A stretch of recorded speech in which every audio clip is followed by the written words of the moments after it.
Strawberry shake नहीं पीना चाहिए। किसी भी प्रकार के फलों का प्रयोग आप दूध के साथ ना करें, बिल्कुल मना है। Please. वेट लॉस के लिए 4 चीज़ें बोलूँगा, ये चारों अगर फॉलो कर ली तो वजन बड़ी आसानी से आप कम कर सकते हो। जैसे सबसे पहला, मीठा बंद कर दो, क्योंकि आप ऑब्वियस सी बात है कि मीठा बहुत ज़्यादा खाते आ रहे थे। दूसरा, गेहूँ। क्या चाय लेनी चाहिए? मैं तो चाय को मना करूँगा। चाय तब तक ही ठीक है, दूध और अगर उसमें चीनी ना हो तो चाय आप पी लो, कोई दिक्कत नहीं है। ब्लैक टी पीनी हो, ग्रीन टी पीनी हो, ब्लैक कॉफ़ी पीनी हो, पियो, कोई दिक्कत नहीं है। पर आपका पेट गड़बड़ होगा, आपका दिमाग गड़बड़ होना ही होना है, चाहे कुछ कर लो। सबसे पहली बात, अपना पेट ठीक रखो। दूसरी बात, अच्छी नींद लो। और तीसरा, मेडिटेशन करो। मेडिटेशन को लेके बहुत सारे लोग ये कहते हैं कि भाई हमारा तो ध्यान ही नहीं लगता। मैं एक एक्सपीरियंस शेयर करता हूँ। मेरा एक पेशेंट था,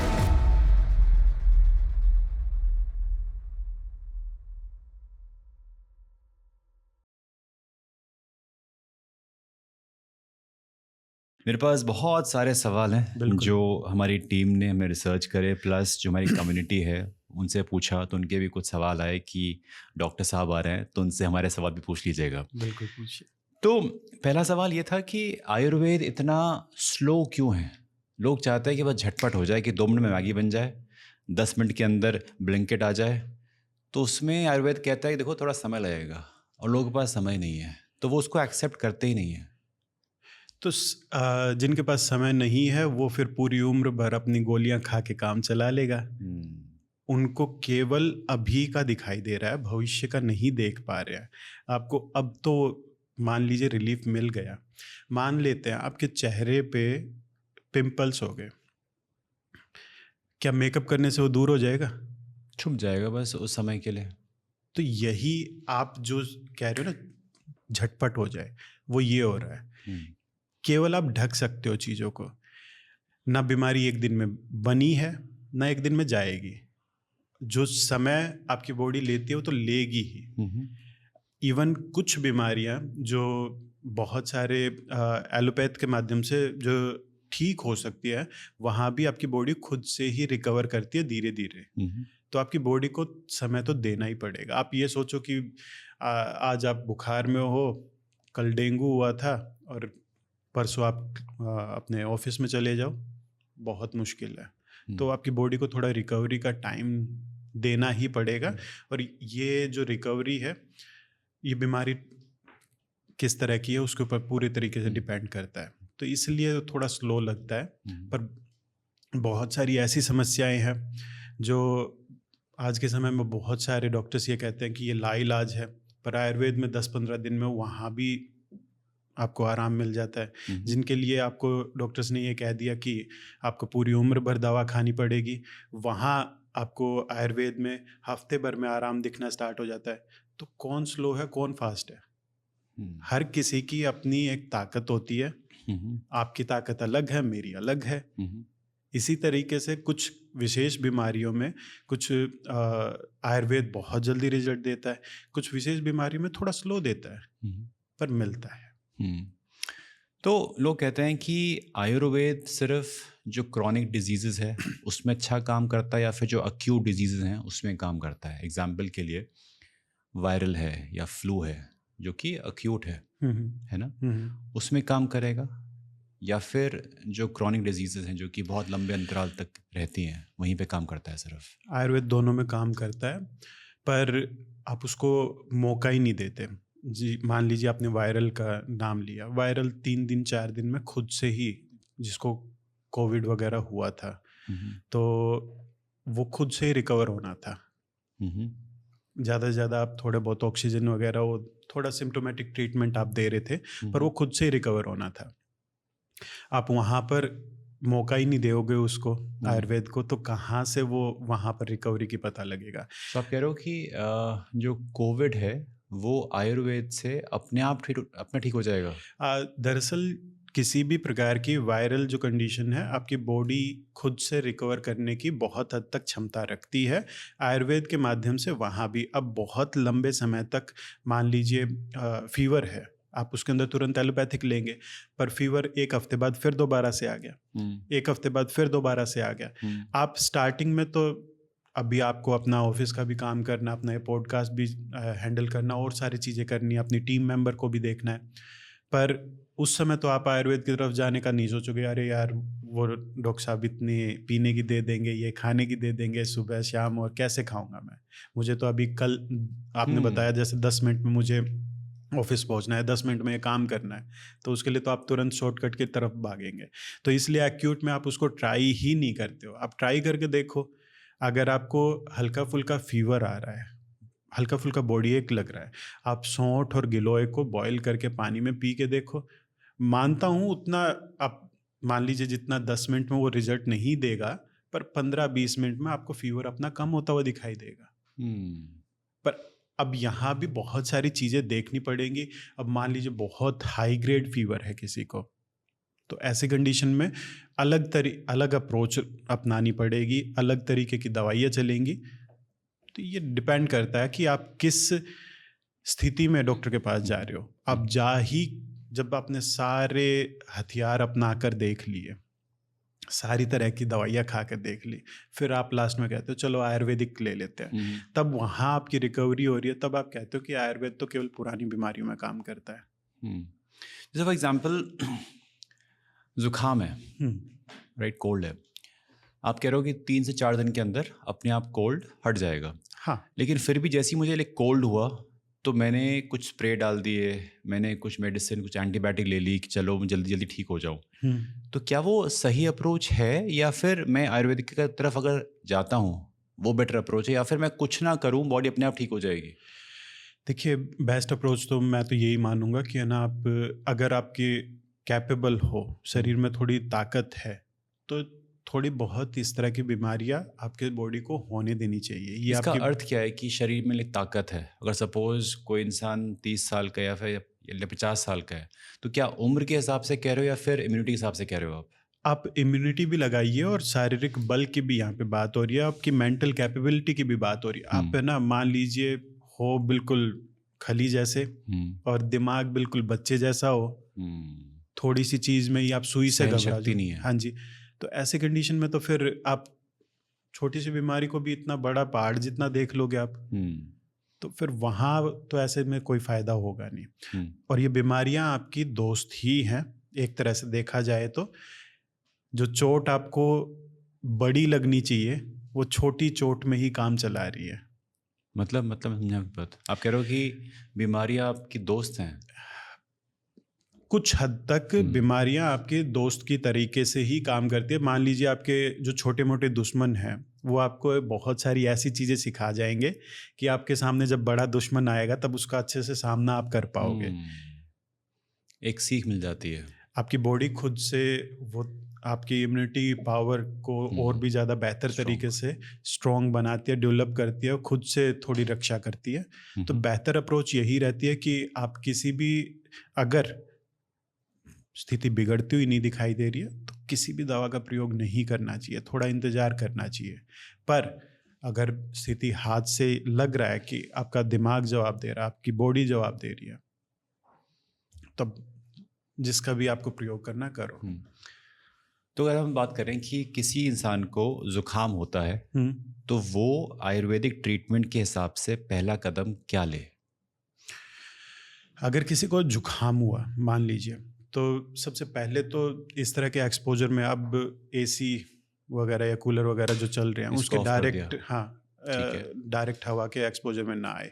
अपने खाने पीने पे थोड़ा ध्यान दे। बहुत ज़्यादा ठंडी खट्टी ऐसी चीज़ें जिनकी वजह से और भी ज़्यादा ये एग्रीवेट हो सकता है, इस तरह की चीज़ों को थोड़ा सा अवॉइड करे, और थोड़ा सा अपनी बॉडी को टाइम दे, रेस्ट करे, बस ये पर्याप्त है। तो कुछ ना खाएं, कोई जड़ी बूटी ना खाएं? अगर देखिए, अगर लेना चाहें वो एक ऑप्शन है, पर मैं ये कह रहा हूँ जिसकी कैपेबिलिटी है वो थोड़ा सा इंतजार करे, जिसकी नहीं है वो बहुत सारी जड़ी बूटियां हैं उनका प्रयोग कर सकता है। जैसे सोठ और गिलोय का भी बताया था, उसका आप प्रयोग कर लीजिए, वो भी काफी फायदेमंद रहता है। वो दिन में कितनी बार खाएं, जैसे कहते हैं ना कि सुबह दोपहर शाम ये अब हर किसी के लिए अलग रहेगा ना। अब मान लीजिए आप बिल्कुल इनिशियल स्टेज में है, तो दिन में एक बार भी 100 बुखार है, सपोज एग्जांपल लेते हैं अंडरस्टैंडिंग के लिए, किसी को 100 डिग्री ले बुखार है, और वो इंसान, सपोज मैं हूँ, ठीक है, मुझे बुखार है 100 डिग्री, मेरी उम्र लाइक अभी 35-36 के आसपास है, तो मैं किस बेसिस पे कितना कितना लूँगा?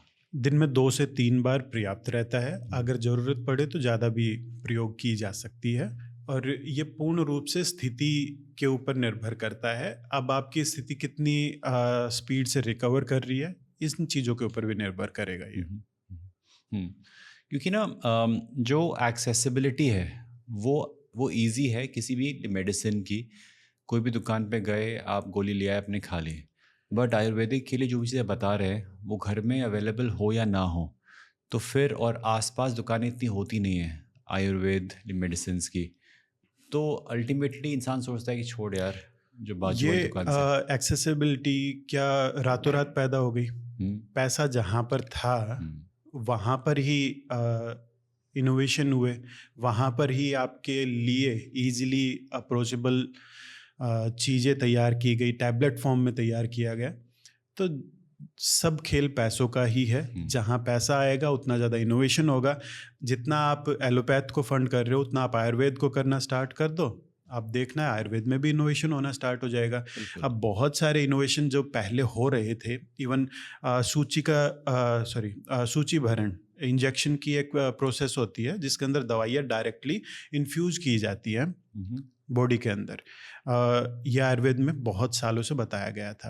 1980 के करीब काफ़ी बहुत सारे फार्मेसी ने इंजेक्शन स्टार्ट कर दिए थे पेशेंट्स को देना, और जो ओरल मेडिसिन थी उनके मुकाबले काफ़ी अच्छा रिजल्ट भी आ रहा था।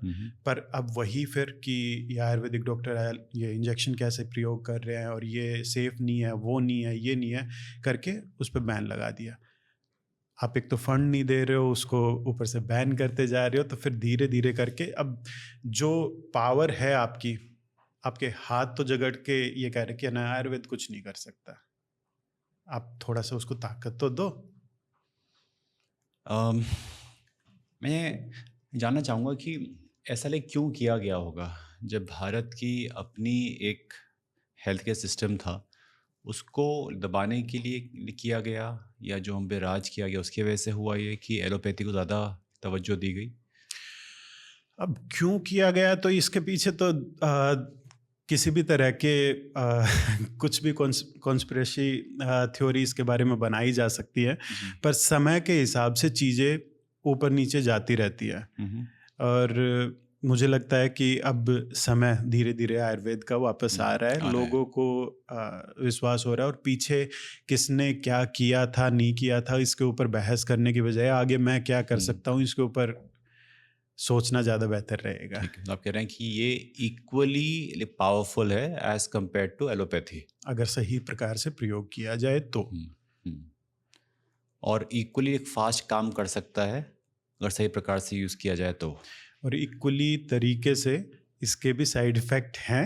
अच्छा, अगर गलत तरीके से प्रयोग किया जाए तो। बहुत सारे लोगों के मन में ये मिसकॉन्सेप्शन रहता है कि आयुर्वेदिक दवाइयाँ दुष्प्रभाव नहीं होते आयुर्वेदिक दवाइयों के। हाँ, कि कोई साइड इफेक्ट नहीं है आयुर्वेद का, बट ऐसा नहीं है। इस दुनिया में कोई भी ऐसी चीज़ नहीं है जो केवल इफेक्ट दे, साइड इफेक्ट ना दे। आप बता दीजिए कोई भी एक चीज़ जिसके केवल आपको सकारात्मक प्रभाव मिलते हो, दुष्प्रभाव एक भी ना हो। अगर कोई चीज़ कुछ काम करने की क्षमता रखती है ना, तो वो नुकसान करने की भी क्षमता रखती है अगर सही से इस्तेमाल ना किया जाए तो आयुर्वेदिक दवाइयों का भी अगर सही प्रकार से प्रयोग ना किया जाए तो उसके भी दुष्प्रभाव संभव हैं। ऐसा कहते हैं कि जो एलोपैथी है वो बीमारी को सिर्फ दबा देता है, और आयुर्वेद जो है वो उसको जड़ से ख़त्म कर देता है। ऐसा हम सुनते हैं। हाँ, ये मतलब मोटा मोटी यही अप्रोच रहती है कि अभी आपके सर में दर्द हो रहा है, सर दर्द की दवा दे दो। पेट में हो रहा है, पेट दर्द की दे दो, ख़त्म। क्यों हुआ, क्यों को भी ख़त्म करो। अगर बार बार सर में दर्द हो रहा है, आप कितने दिन माइग्रेन की दवा खाओगे? क्यों हो रहा है, किस चीज़ की वजह से ट्रिगर हो रहा है, उसको भी तो ढूंढने का प्रयास करो। आप माइग्रेन की दवा खा के बस सोते रहोगे, और ये तो इस तरह तो काम नहीं चलता है ना। बहुत सारे मेरे पास पेशेंट आते हैं माइग्रेन की कंडीशन के लिए, मैं उनको कभी माइग्रेन के लिए कुछ भी दवा नहीं देता हूँ। केवल उसके जो रूट कोज है उनको दूर करने पर ही वो माइग्रेन अपने आप ट्रिगर होना बंद हो जाता है अधिकतर पेशेंट्स में। मैं थोड़ा सा जो डेप्थ में आना चाहूँगा हाँ। कि जो भी लोग लाइक सुन रहे हैं उनको एक समाधान भी मिलता जाए इस पूरे पॉडकास्ट के ज़रिए। हम्म। तो जितना मैंने सुना है कि हमारे शरीर है लाइक 3 टाइप का होता है, वात, पित्त और कफ। 3 बॉडी टाइप्स होती हैं, एक्टोमॉर्फ, एंडोमॉर्फ, मेसोमॉर्फ। ये क्या होता है और इससे आयुर्वेदा कैसे लिंक होता है? हमारी बॉडी 3 तरह की नहीं है। दरअसल वात, पित्त और कफ ये 3 प्रकार के दोष हैं। दोष हैं, सॉरी। ओके। जिनके सही संतुलन से स्वस्थ शरीर बनता है, जिनके इम्बैलेंस के चलते रोगों का जनन होता है। तो वात, पित्त और कफ ये तीनों दोष आपकी बॉडी में अच्छे बैलेंस में रहनी चाहिए। यही एक स्वस्थ शरीर की जो के लिए सबसे ज़्यादा ज़रूरी होता है। वात बेसिकली आपकी बॉडी में कम्युनिकेशन को हैंडल करता है, मूवमेंट को हैंडल करता है। आपके स्टूल यूरिन को बाहर निकालने का काम हो, आपके खाने को नीचे ले जाने का काम हो, आपके सेंसेशन को माइंड तक पहुंचाने का, या माइंड से आपकी मूवमेंट वगैरह को करने का, ये सारी चीज़ें आपका वात दोष करता है। पित्त बेसिकली प्रोसेस करने का काम, एक प्रकार से आपको मैं अगर आसान भाषा में कहूँ तो ये प्रोसेस करने का काम करता है। फायर एक प्रकार से आप इसको कह सकते हैं, अग्नि और ये जल के कॉम्बिनेशन से पित्त दोष का वो जन्म होता है। और ये पकाने का काम करता है, आपके फूड को डाइजेस्ट करने का, आपके स्किन के लिए ये जिम्मेदार है, आपके जो रंग के लिए ये जिम्मेदार है, आपके बालों के कलर के लिए, आपके बहुत सारे लीवर की अच्छी फंक्शनिंग के लिए पित्त दोष जिम्मेदार है। कफ स्थिरता देता है, स्तंभन देता है, रोकने का काम करता है। अगर कफ ना हो तो आप बस ऐसे, जो ताकत होती है वो कफ से आती है। तो ये तीनों चीज़ें बैलेंस में होनी चाहिए आपकी बॉडी में। तो आपका क्या है? आप कफ है, वात है आपका? अगर मेरी प्रगति देखी जाए तो मैंने जितना खुद को ऑब्जर्व किया है, मेरी पित्त और कफ मिश्रित है, और मतलब पित्त और कफ दोष का डोमिनेंस है ज़्यादा। तो क्या आप मुझे देख के बता सकते हैं कि मेरा क्या होगा? अब केवल लुक के आधार पे मैं केवल आपको ये कहूँगा कि वात और पित्त दोष की प्रधानता आपके अंदर होने की संभावना अधिक है। आपने क्यों बोला कि ऐसा मेरे अंदर है? इसके अंदर बहुत सारी चीज़ें, एक तो आपका जो लुक होता है, वात दोष वाले अधिकतर थोड़ा लीन उनका बॉडी स्ट्रक्चर रहता है, मोमेंट उनकी थोड़ी सी फास्ट रहती है, हकलाने का उनकी जो स्पीच क्लियरिटी है वो इतनी क्लियर नहीं होती है। पित्त दोष आपके बॉडी के जो कलर है उससे भी थोड़ा सा दिखाई देता है, आपके जो चेहरे पे चमक है, इन चीज़ों की वजह से भी थोड़ा सा आपके सौम्यता वो भी पित्त के ऊपर निर्भर करती है। तो बहुत सारी चीज़ें होती हैं। तो ये जो पहला हमारी, अब मैं आपसे अभी मिला हूँ तो पहले मुलाकात पर जो मुझे अनुभव हुआ वो, बाकी और ज़्यादा मैं आपकी समस्याओं के बारे में अगर कुछ होती हैं तो भगवान ना करे कुछ हो, बात होती है तो फिर मैं उसी आधार पे आपको आगे मतलब एक तो हो गया आपकी फिजिकल अपीयरेंस कि आपका डील डॉल कैसा है, आपका स्ट्रक्चर कैसा है बॉडी का, उसके बेस पे। फिर वो इंसान बात कैसे कर रहा है उसके बेस पे, और तीसरा जो उसका व्यवहार है उसके बेस पे कि हाँ, भी, और जो प्रॉब्लम्स हैं उसकी बॉडी में यूजुअली उनके बेस पे भी, और भी बहुत सारी चीज़ें होती हैं। जैसे जैसे डीपली आप जाते जाओगे इसके अंदर तो वो चीज़ें धीरे धीरे आइडिया लगती जाएंगी। ओके। आपने कहा था कि जो आपका शरीर है, सॉरी ऐसा कहते हैं कि जो आपका एक चेहरा है वो आपके पेट की रिफ्लेक्शन है। जैसा आपका पेट है, जो उसकी वो जितना हेल्दी होगा उतना आपका फेस चमकेगा या इतना ग्लो करेगा। जाहिर सी बात है, ये तो अगर मान लीजिए आपका फेस अच्छे से ग्लो कर रहा है तो आपकी स्किन हेल्दी है तभी ग्लो करेगा। आपकी स्किन कब हेल्दी रहेगी?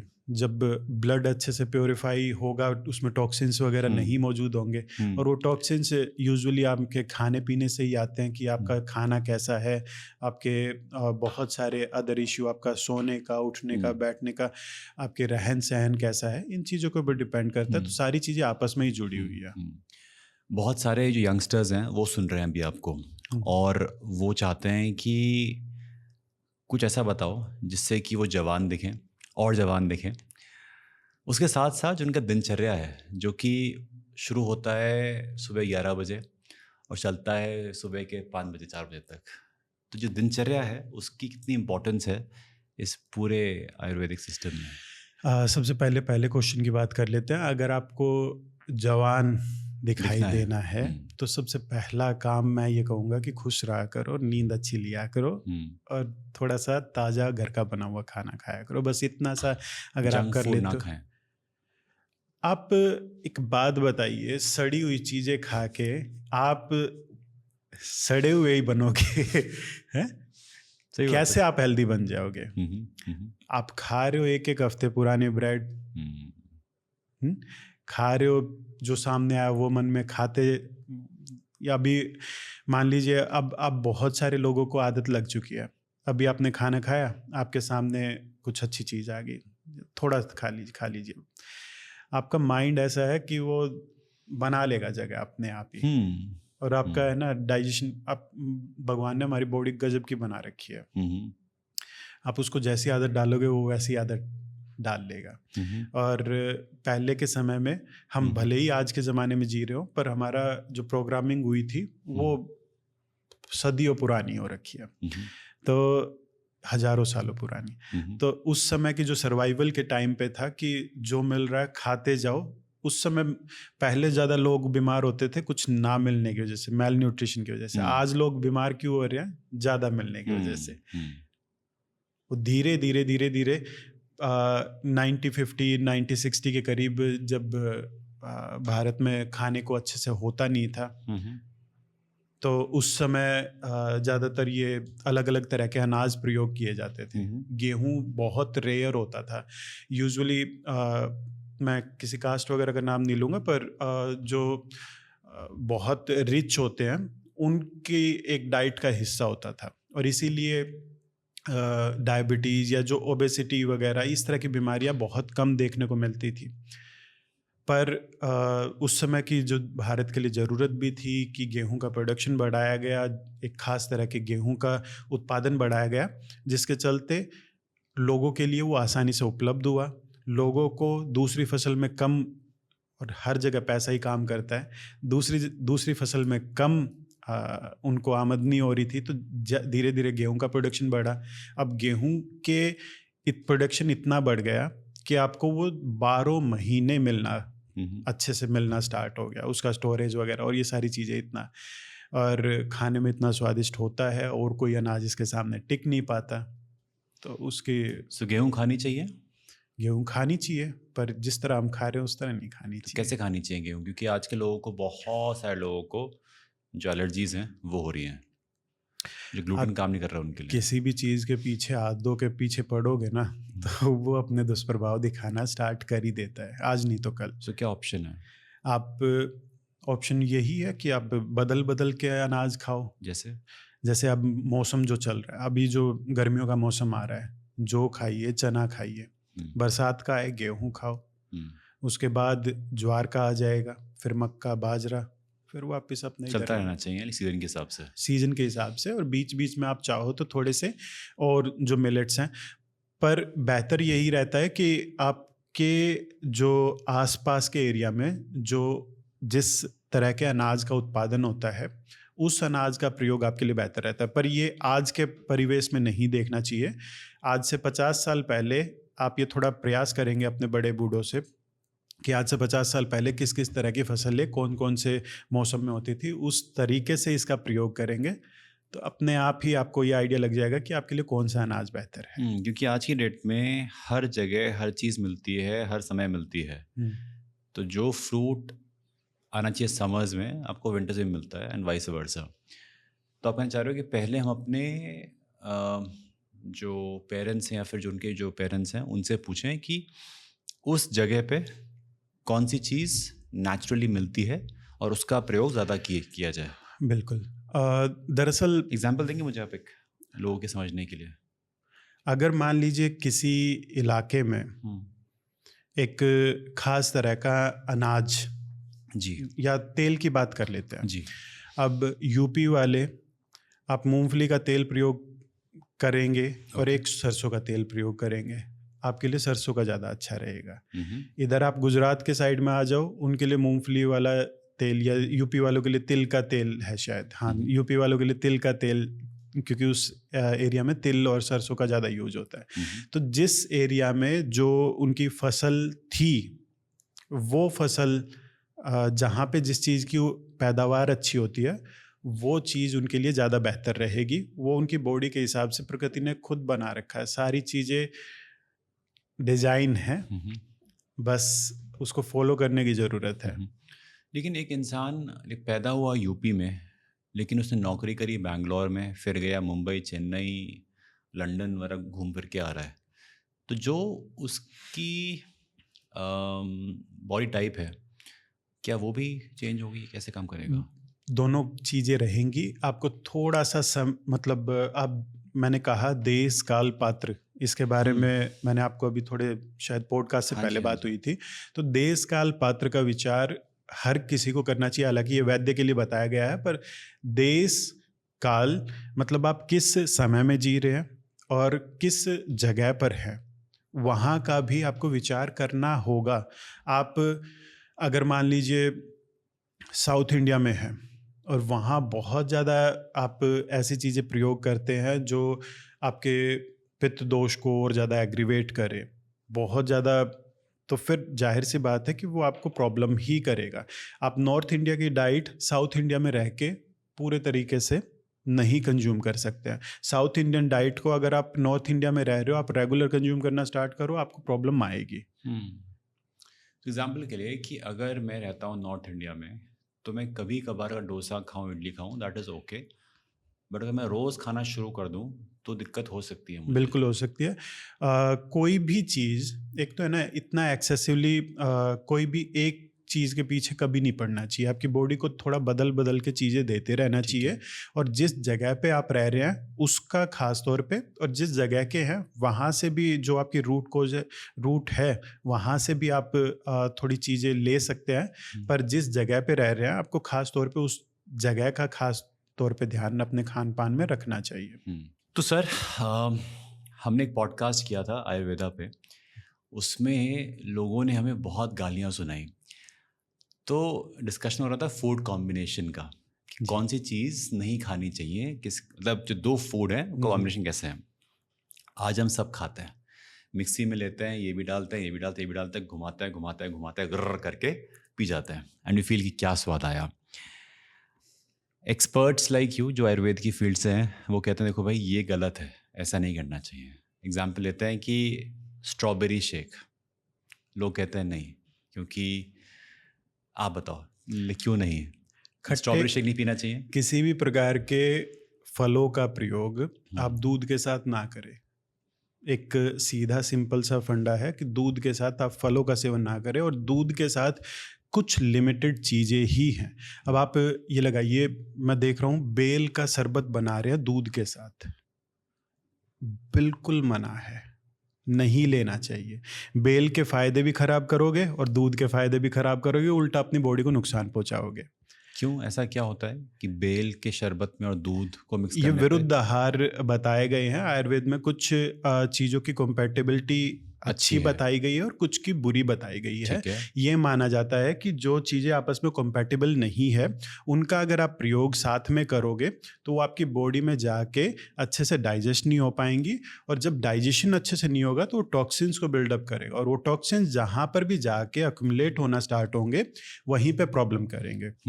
आप दूध के साथ मूली खाओ, गलत है। दूध के साथ बेल खाओ, गलत है। दूध के साथ खट्टे फल, हालांकि आम के बारे में कहा गया है कि आम का प्रयोग कर सकते हैं, पर वहाँ भी एक शर्त है कि आम बिल्कुल मीठा होना चाहिए, खट्टा नहीं होना चाहिए। मैंगो शेक अलाउड है अगर मैंगो मीठा है? मीठा है तो। बट लोग क्या करते हैं, अगर खट्टा है तो चीनी डाल देते हैं, वो गलत है। वो गलत है। हाँ जी, दूध के साथ गुड़ की भी कुछ ग्रंथकारों ने मनाही की गई है कि गुड़ का प्रयोग दूध के अमित्र में, योग रत्नाकर एक ग्रंथ है उसमें दूध का अमित्र बताया गया है गुड़ को। हालांकि मैंने ये ऑब्जर्व किया है कि जो नया गुड़ होता है उसका आप अगर दूध के साथ प्रयोग करते हैं तो वो गलत है, पर अगर पुराना गुड़ है तो उसको आप दूध के साथ प्रयोग कर सकते हैं। पुराना गुड़ मतलब 1 साल से जो ज़्यादा पुराना है गुड़, उसको आप दूध के साथ प्रयोग कर सकते हैं। पर अवॉइड ही करो यार, मिश्री डाल लो अगर मीठाई करना है तो। जरूरी थोड़ी है कि गुड़ के पीछे पड़ गए तो बस गुड़ के पीछे पड़ गए। अगर मान लीजिए चीनी बुरी है ना आपकी नज़र में, अगर चीनी बुरी है तो चीनी 100% बुरी है तो ये भी 99% बुरा ही है। तो आप कह रहे हो कि मेरी नज़र में एक चीनी बुरी है, क्योंकि सोशल मीडिया पे आज की डेट में शुगर जो है वो सबसे बड़ा एनिमी बन चुका है कि चीनी नहीं खानी चाहिए, मीठा नहीं खाना चाहिए। तो ये देखिए, ना तो पूरे तरीके से सही है ना पूरे तरीके से गलत है। आप किस तरीके से चीज़ों का प्रयोग करते हो इस बात के ऊपर निर्भर करता है। अब मान लीजिए आप शुगर एक्सेसिव बहुत ज़्यादा आप यूज़ करते हो, एक्सेस में यूज़ करते हो, तो निश्चित रूप से कोई भी चीज़ अति सर्वथा वर्जित, अति किसी भी चीज़ की उसका त्याग ही करना चाहिए।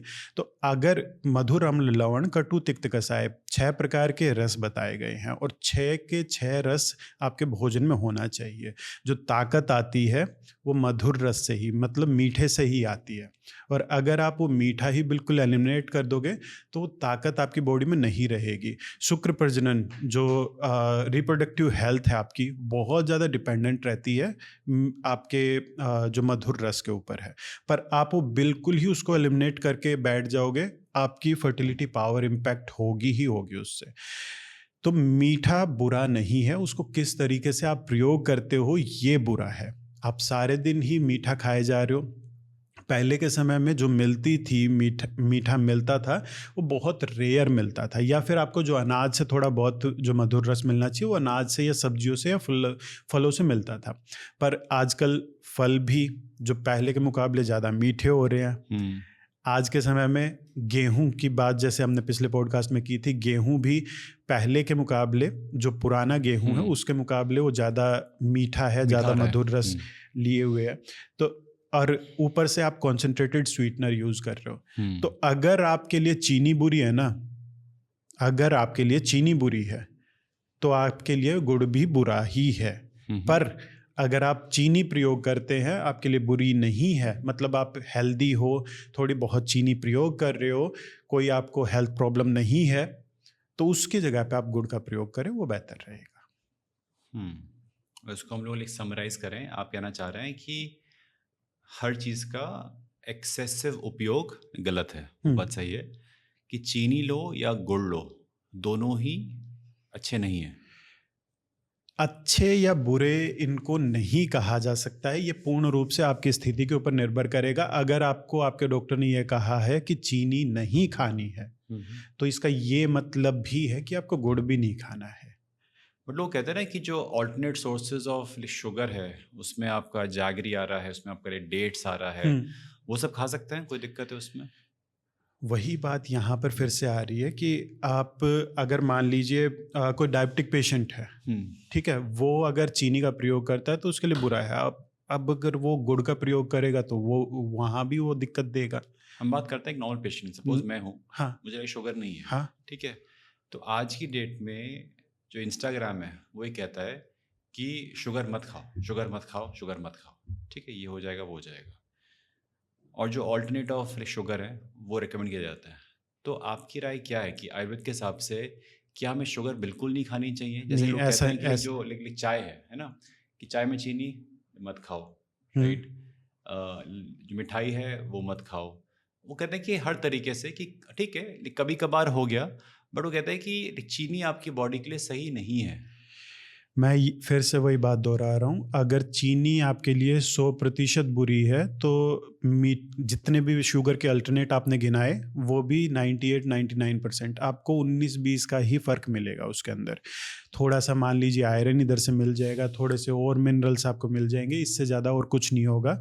पर शुगर अगर आपके लिए बुरी है तो ये भी बुरे हैं। पर अगर आपको कोई भी प्रॉब्लम नहीं है तो आप आराम से, जो अगर चीनी कंज्यूम कर रहे हो तो उसके जगह आप गुड़ प्रयोग करो, वो बेहतर रहेगा। मेरा कहने का ये है मतलब। ओके। जो और फूड कॉम्बिनेशंस हैं जो कि कंपैटिबल नहीं है, एक हो गया कि दूध के साथ जो भी आपके ये खट्टे वाले फ्रूट्स हैं वो नहीं लेने चाहिए। तो एग्जांपल के लिए आपका स्ट्रॉबेरी शेक हो गया। और कौन से शेक्स हमें नहीं पीने चाहिए? आप कोई भी शेक का नाम ले लीजिए, एक मैंगो शेक को छोड़ के कोई भी आपको प्रयोग नहीं करना चाहिए। आप केले को बनाना बहुत शेक नहीं प्रयोग करना चाहिए। क्यों? जो केला है वो तो खट्टा होता ही नहीं है। पर फलों का निषेध बताया गया है, और जो नेचुरल है उसके अंदर आप देखेंगे बनाना के कॉम्बिनेशन में, वहाँ आपको खटास भी थोड़ी सी मिलेगी।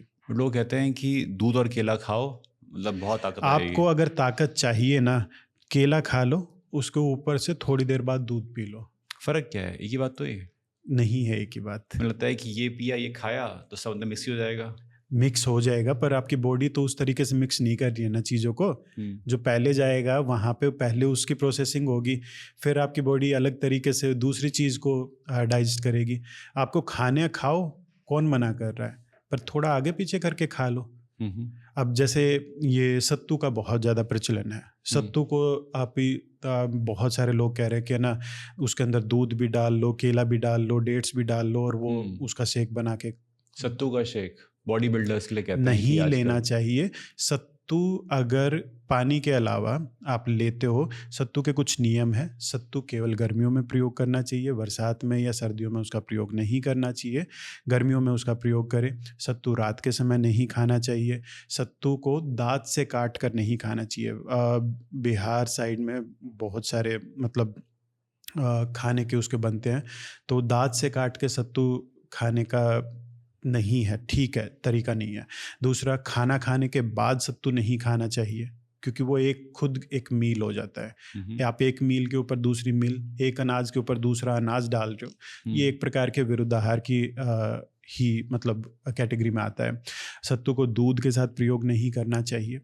ये चीज़ें हैं। आपकी बॉडी को एक बार आपको लग सकता है कि हाँ, अगर देखिए विरुद्ध आहार का एक है ना खास चीज़ ये है, आप ये कहोगे कि भाई मैं तो है ना इतने दिनों से खा रहा हूँ और मुझे तो बहुत अच्छा रिजल्ट रहा। ऐसे लोग आपको मिलेंगे, पर ये जो कॉन्सेप्ट जो बताए गए हैं ना, ये अधिकतर लोगों पर काम करते हैं। कुछ रेयर जो होते हैं उनके ऊपर भी काम ये कर रहे होते हैं। पर आपका अगर डाइजेस्टिव सिस्टम ऐसा है कि पत्थर भी हजम हो जाए, आप कुछ भी खा रहे हो वो अच्छे से हजम हो जाए, आप कितना भी विरुद्ध आहार खा लो, आपको वो जल्दी से प्रॉब्लम देगा नहीं। पर वो धीरे धीरे आपकी बॉडी में प्रॉब्लम धीरे धीरे धीरे धीरे क्रिएट करेगा, आपको उस स्टेज पर ला कर रख देगा। तब आप मानेंगे कि हाँ, वो काम मुझे नहीं करने चाहिए थे, ये काम मुझे नहीं करने चाहिए थे।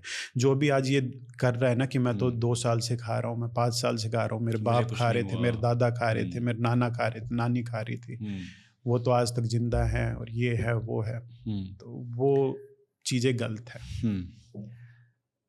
तो आपके हिसाब से कोई सा भी शेक नहीं पीना चाहिए, चाहे बनाना शेक हो या फिर मैंगो शेक हो, मैंगो या शेक फिर ले सकते हैं, पर वो शर्त मैंगो वही है, शेक में भी मीठा कंडीशन आपने अप्लाई करी, बाकी और कोई शेक नहीं लेना चाहिए। नहीं। तो इतने सारे जो शेक्स मिलते हैं मार्केट में, वो सब आपके लिए अनहेल्दी हैं। आज के समय में हम है ना केवल एक व्यक्ति को, अगर मैं आसान भाषा में आपको कहूँ, हम केवल एक व्यक्ति को खुश करने के लिए पूरी दुनिया को नाराज़ कर रहे हैं। हम केवल अपने जीभ की इतनी सी सेटिस्फैक्शन के लिए अपनी पूरी बॉडी को सेक्रीफाइस करने के लिए तैयार हैं। आप जीभ लगा लीजिए या माइंड लगा लीजिए, केवल उसको सेटिस्फाई करने के लिए। एक और डिबेट रहती है दूध को लेकर। कुछ लोग कहते हैं कि दूध नहीं पीना चाहिए, कुछ लोग कहते हैं कि दूध पीना चाहिए। कुछ लोग कहते हैं कि दूध की वजह से जो आपकी लैक्टोज इंटॉलरेंस है वो बढ़ जाती है, और गैस होना, ब्लोटिंग होना, ये बहुत आम चीज़ हो चुकी है आज के टाइम पे। टेट्रा पैक्स आते हैं, उसमें लोग कहते हैं कि मिलावट है, उसमें प्रिजर्वेटिव्स हैं, वो आपके लिए सही नहीं है। लोग कंपेयर करते हैं कि जो पहले गांव में गाय हुआ करती थी, वो सिर्फ गांव में घर में एक गाय हुआ करती थी, और बछड़े को दूध देने के बाद जो दूध बचता था वो दूध घर के लोग पिया करते थे। आज जो गाय हैं उनमें इंजेक्शन इतना लगता है कि वो कमर्शियल यूज़ के तहत हमारे पास दूध पहुंचता है। तो हम लोग दूध तो पी रहे हैं ये कह के कि देखो जी, जो हमारे पहले के लोग थे वो भी पिया करते थे, तुम्हें क्या दिक्कत है? तुम आज के नए बच्चे आए हो जिनको दिक्कत है कि ये नहीं पीना वो नहीं पीना, कि इससे हड्डियाँ मजबूत होती हैं, कैल्शियम मिलता है। सत्य क्या है? क्या करें? मेरे सवाल का जवाब तो आपने खुद ही दे दिया। यही है सवाल, मतलब क्योंकि हो क्या रहा है ना, क्योंकि सर इन्फॉर्मेशन इतनी मिल रही है, नहीं आ रहा है समझ कि किसको माने किसको ना माने। जो सोशल मीडिया का गेम है, पॉडकास्ट से पहले भी हमारी बात हुई थी कि यहाँ पर केवल एक्सट्रीम चलता है, लोगों को बैलेंस पसंद नहीं है। लोगों को केवल इफ या बस दो ही पक्ष जानने हैं कि बीच में भी कुछ हो सकता है यार, और जीवन बैलेंस में ही है। आप नॉनवेज को लेके, अब मैं बहुत बार ये कहता हूँ कि मत खाया करो, कह रहे कि प्रोटीन कहाँ से मिलेगा, ये कैसे मिलेगा, और भी बहुत सारी चीज़ें उनके रहते हैं। पर अब आप एक बात बताइए, आपको इस चेयर के ऊपर बांध दिया जाए, आप ना उठ सकते हो ना बैठ सकते हो, बस यहीं पे आपको खाना मिलता रहेगा, खाते रहो, और खाना भी ऐसा कि वो आपको दिन पे दिन फुलाता जा रहेगा। आपकी मेंटल हेल्थ पे क्या इम्पैक्ट पड़ेगा? अच्छा नहीं पड़ेगा, नेगेटिव पड़ेगा। अगर आपसे मिलने वाली कोई चीज़ कोई दूसरा खाए तो प्रभाव क्या केवल आप तक ही रहेगा?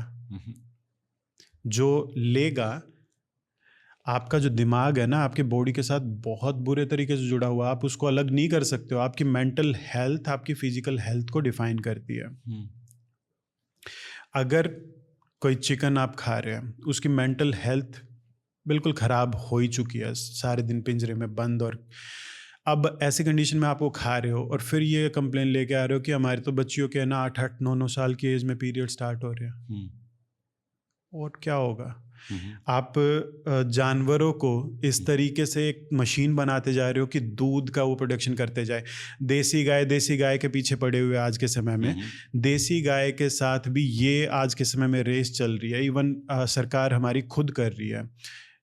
मुझे एग्जैक्ट नाम ये याद नहीं है, यूपी में ही है कहीं पे, एक रिसर्च संस्थान है वहाँ, जो सीमेन है उसके साथ जो ये किया जाता है कि सारे मेल्स पैदा ही ना हो गायों में ये किया जाता है, जो उनका सीमेन है उसको पहले से प्रोसेस किया जाता है, और सारे स्पर्म वो मार दिए जाते हैं या न्यूट्रलाइज कर दिए जाते हैं। जो मेल पैदा होने के जो चांसेस थे वो नहीं होंगे, केवल बच्चियां होंगी।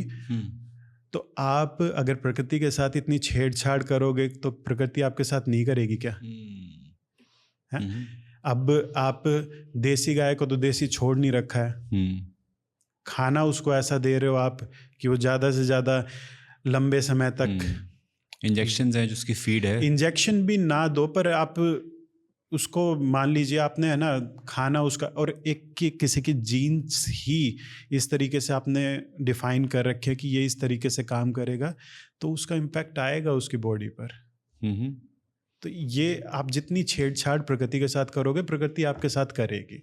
तो इसीलिए दूध ना तो अच्छा है ना बुरा है, सही तरीके से प्रयोग करोगे तो दूध सही है।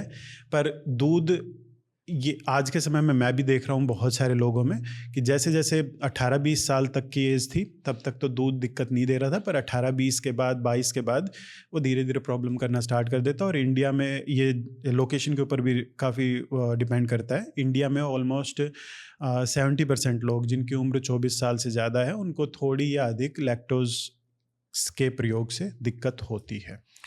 सर देखिए, मैं गांव में नहीं रहता, मैं शहर में रहता हूँ, मेट्रोपॉलिटन में रहता हूँ।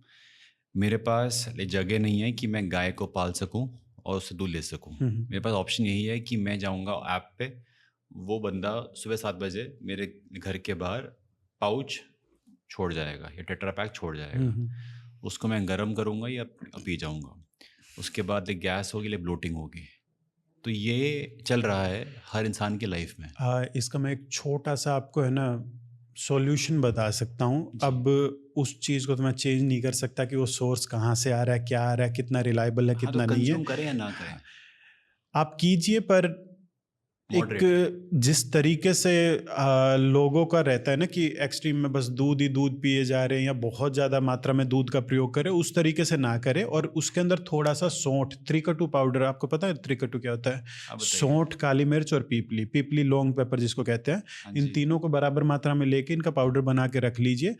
दूध या कोई भी ऐसी चीज़ जो आपको चांसेस लग रहे हैं कि ब्लोटिंग कर सकती है, कोई भी ऐसी चीज़, तो उसमें थोड़ा सा त्रिकटु पाउडर ऐड कर दिया कीजिए। दूध को बॉईल करते समय अदरक तो डालते ही होगे, तो उसमें थोड़ी काली मिर्च और ये लॉन्ग पेपर भी ऐड कर दिया करो, तो जो दूध के चलते होने वाली प्रॉब्लम है वो भी कम होगी। जैसे आपने कहा ना कि जो मॉडरेशन है उसमें पियो। इंसान के लिए मॉडरेशन क्या है? एक घर में 2 कप चाय पीनी है सुबह और शाम एटलीस्ट। जो बच्चा है वो दूध पी रहा है सुबह स्कूल जाने से पहले और आने के बाद, या पहले शाम को खेलने से पहले। ये एक नॉर्मल घर का सिनारियो है। हमारे ऐसा नहीं होता, हम लोग दूध नहीं पीते क्योंकि हमें लगता है कि हमारे लिए काम नहीं कर रहा है। तो इससे ज़्यादा मॉडरेशन क्या हो? उसे दही भी खानी है, उसे लिए घी भी खाना है, तो ये तो आप दूध खा ही रहे हो पूरे दिन के अंदर किसी ना किसी फॉर्म में। तो अगर मैं इसको हटा ही देता हूँ अपने दिनचर्या से, अपने पूरे फूड के कंजम्पशन से, तो वो मेरे लिए बेटर है।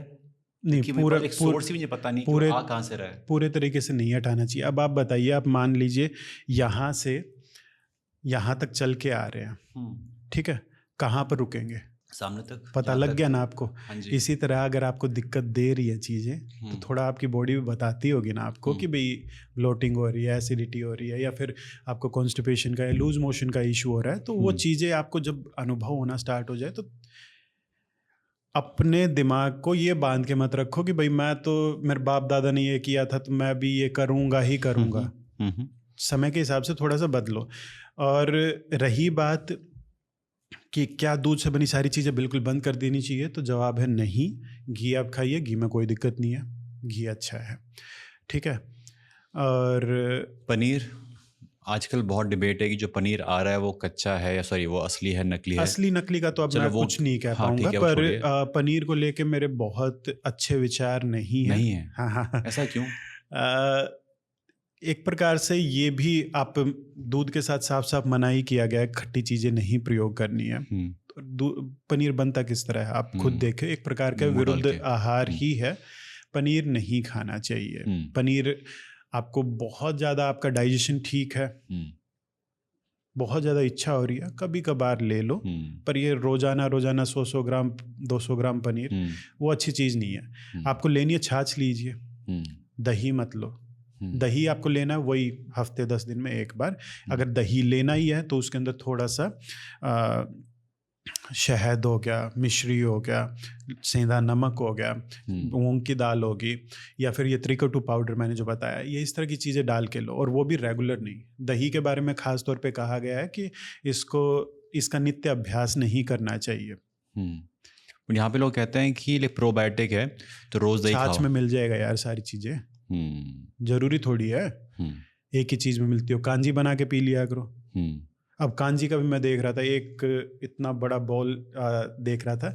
फिर वही बात, लोगों को एक्सट्रीम में जाना पसंद है। कांजी अच्छी है, इतना नहीं लेते हैं, इतना 1 कप का 1/4 बस, इतना डेली के लिए काफ़ी है। फ्लैक्स सीड्स की जैसे बात करें, फ्लैक्स सीड्स अच्छे हैं, बहुत अच्छी चीज़ है, ओमेगा 3 वगैरह सारी चीज़ें मिलती हैं। पर फ्लैक्स सीड्स के बारे में कहा गया है कि इसका रेगुलर कंजप्शन नहीं करना चाहिए, इसमें बीच में ब्रेक देना चाहिए। बहुत ज़्यादा हॉट नेचर का होता है, आँखों को नुकसान पहुँचाता है, आपके खास तौर पे पुरुषों में स्पर्म काउंट को नुकसान पहुँचाता है। पता है, आपसे बात करके अभी क्या हो रहा है, जो मेरी मम्मी है ना, मुझे उनकी याद आ रही है। क्यों? क्योंकि बचपन से जो वो कर रही थी वो सही कर रही थी। हम काफ़ी पढ़े लिखे हो गए because of WhatsApp, because of Instagram, and हमने कहा ये सब बातें बेकार हैं। हम काफ़ी मॉडर्न हो गए कि आपको नहीं पता, हमें पता है, क्योंकि हमने किसी विद्वान को सुन लिया जिसने बोला कि ये कॉम्बिनेशन में कोई दिक्कत नहीं है, खा लो, या फिर एड्स आए, हमने उनको मान लिया। बट मुझे आ रहा है समझ कि हम जहाँ से आए थे वही सही था, हम कहीं भटक गए रास्ते में। सही समय अब भी है, वापस यू टर्न अब ले लो, वापसी हो सकती है। आपने जो शुगर है उसकी तो बात करी, आपने भी सॉल्ट की बात भी करी हल्की सी। सॉल्ट का जो कॉम्बिनेशन है दूध के साथ वो कितना जायज़ है, मैं क्यों पूछ रहा हूँ। एक हम लोग बात कर रहे थे कि जो पास्ता बनता है, पास्ता में हम लोग दूध और नमक दोनों को ऐड करते हैं, जो कि एक अच्छा कॉम्बिनेशन नहीं है। तो लोगों ने बोला कि भाई अगर ये सही नहीं है तो जो इटली के सारे लोग हैं वो तो मर जाएंगे फिर, क्योंकि उनका तो कोर मील ही पास्ता है। फिर हमने और रिसर्च किया तो हमने ये पाया कि जो पास्ता बनता है इटली में वो ऐसे नहीं बनता जैसे इंडिया में बनता है। इंडिया में होता है ना कि मसाले वसाले सब डाल के जब तक मतलब स्वाद ना आ जाए, नाक से पानी ना बह जाए, तब तक उनको स्वाद नहीं आता है। तो अगर आपके थ्रू ये बात आएगी विद फैक्ट्स एंड फिगर्स, तो जो विद्वान हैं जिन्हें सब पता है उनको कुछ ज्ञान मिलेगा कि किस तरीके से हम लोग अपने शरीर को नुकसान पहुंचा रहे हैं by eating pasta in the name of taste, by eating pasta with justification कि ये तो दुनिया खा रही है, तुम कौन से नए आए हो कि इसे नहीं खाना चाहिए। तो आपका टेक क्या है सर दूध और नमक पे? दूध और नमक तो कभी नहीं करना चाहिए। अब बहुत सारे लोग आटे में दूध डाल के और फिर गूंथते हैं दूध वो आटे को, बिल्कुल गलत है। उसके साथ आप रोटियां वैसे तो खाओगे नहीं, और आटे में थोड़ा सा नमक भी बहुत सारे एरियाज में डाला जाता है, तो दूध और नमक का कॉम्बिनेशन नहीं। हालांकि एक खास प्रकार के नमक, सेंधा नमक को दूध का मित्र बताया गया है। योग रत्नाकर की, जैसे मैंने पहले बात की थी, योग रत्नाकर में सेंधा नमक को दूध का मित्र बताया गया, पर प्रयास ये करना चाहिए क्योंकि अधिकतर आचार्यों ने उसके लिए मना ही किया है। और मैंने बताया ये जो विरुद्ध आहार का कॉन्सेप्ट है, ये नहीं है कि आपने आज खाया और कल मर गए। वक्त के साथ आपको शरीर के अंदर कुछ ना कुछ और खामियां। आपको ये इटली वाली जो चीजें आप बता रहे हो, जहाँ पर जो लोग रहते हैं ना उनको पता है। और एक और कॉन्सेप्ट होता है आयुर्वेद में, उसके बारे में अभी बात करेंगे, सातम्यता उसे कहते हैं, तो उसके बारे में कहेंगे बात। पर आपको वहाँ की चीज़ों के बारे में, जहाँ आप रह रहे हो, आपको वहाँ के लोकल चीज़ों का, अपने दोस्तों का, अपने परिवार का ज़्यादा आइडिया है। दूसरे देश में क्या हो रहा है इतना आपको आइडिया नहीं है। तो बेहतर यही रहता है कि चीज़ों को आप थोड़े रूल्स वगैरह अगर ना खाओ, थोड़ा सा अलग ले लो, तो क्या बिगड़ जाएगा आपका? नहीं सर, कुछ नहीं बिगड़ेगा, लेकिन जो स्वाद वो तो है मैं आपको या फिर कि अरे जब हम जाते हैं रेस्टोरेंट में तो हमारा मन ललचा जाता है और बड़ा कूल लगता है कुछ लोगों को कि पास्ता खाना चाहिए। तो ये चीज़ तो मैंने आपको बताई ना, इस जीव के चक्कर में आप पूरी बॉडी को सेक्रीफाइस करने के लिए तैयार है। और ये दरअसल आपके ये सर्वाइवल के टाइम की ये है। आपकी बॉडी को 6 के 6 रस चाहिए, वो आपके माइंड को चाहिए। उसको डोपामिन सिक्रेशन तभी हो पाएगा, उसको वो हिट जो होती है ना वो तभी मिल पाएगी। और अब वो हिट उसको हर बार जब बढ़ के चाहिए, तो कुछ ना कुछ नए तरीके से चाहिए। और रही बात कि वहाँ के लोग यूज करते आ रहे हैं, अब इसको एक कॉन्सेप्ट है सातम्यता का, कि आपने पुराने समय में सुना होगा विषकन्या वगैरह, और ये इस तरह के वो चंद्रकांता सीरियल आता था, देखा था कभी? हाँ जी, हाँ जी। तो उसमें विषकन्या का एक कॉन्सेप्ट था कि क्या था विषकन्या? कि मतलब दूसरे एक राज्य का एक मतलब कुछ खास तरह की फीमेल्स को तैयार करता था, उनको डेली पॉइजन की थोड़ी डोज दी जाती थी और दूसरे राज्य में भेजा जाता था। उनके जो हैं मतलब राजा या फिर सेनापति वगैरह, उनके कांटेक्ट में आने पे, तो वो जब उनके कांटेक्ट में आते थे नाखून वगैरह से और तरीकों से, तो उन तक नुकसान वो पहुंचाती थी।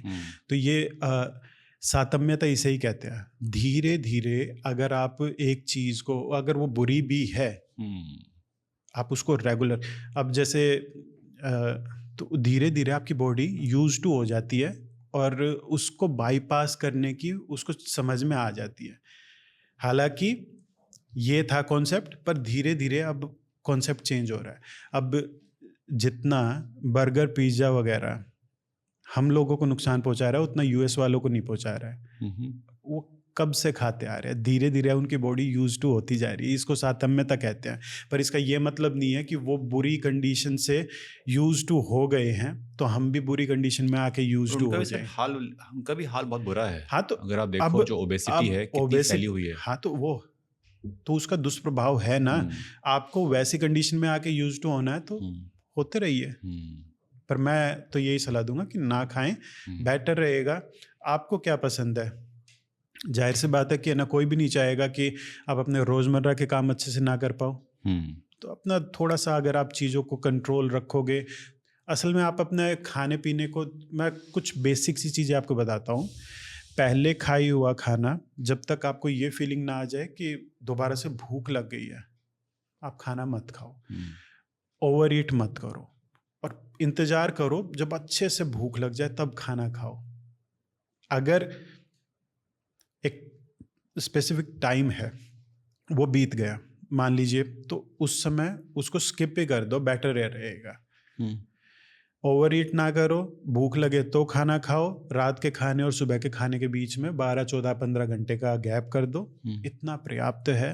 आपकी आधी से ज़्यादा दिक्कतें वहीं पे ख़त्म हो जाएंगी। अब आप खाओगे रात को 11 बजे और फिर सुबह उठते 6 बजे, फिर आपको चाय बिस्किट चाहिए, दिक्कत देगा। सर जैसे हमने अभी तो स्वाद के लिए आज पास्ता खा लिया, कल पिज्ज़ा खा लिया, परसों बर्गर खा लिया, फिर चाप खा ली, फिर ये खा लिया, वो खा लिया, चाउमीन, सब कुछ खा लिया और कहा कि अरे क्या फ़र्क पड़ता है, सब ठीक तो है।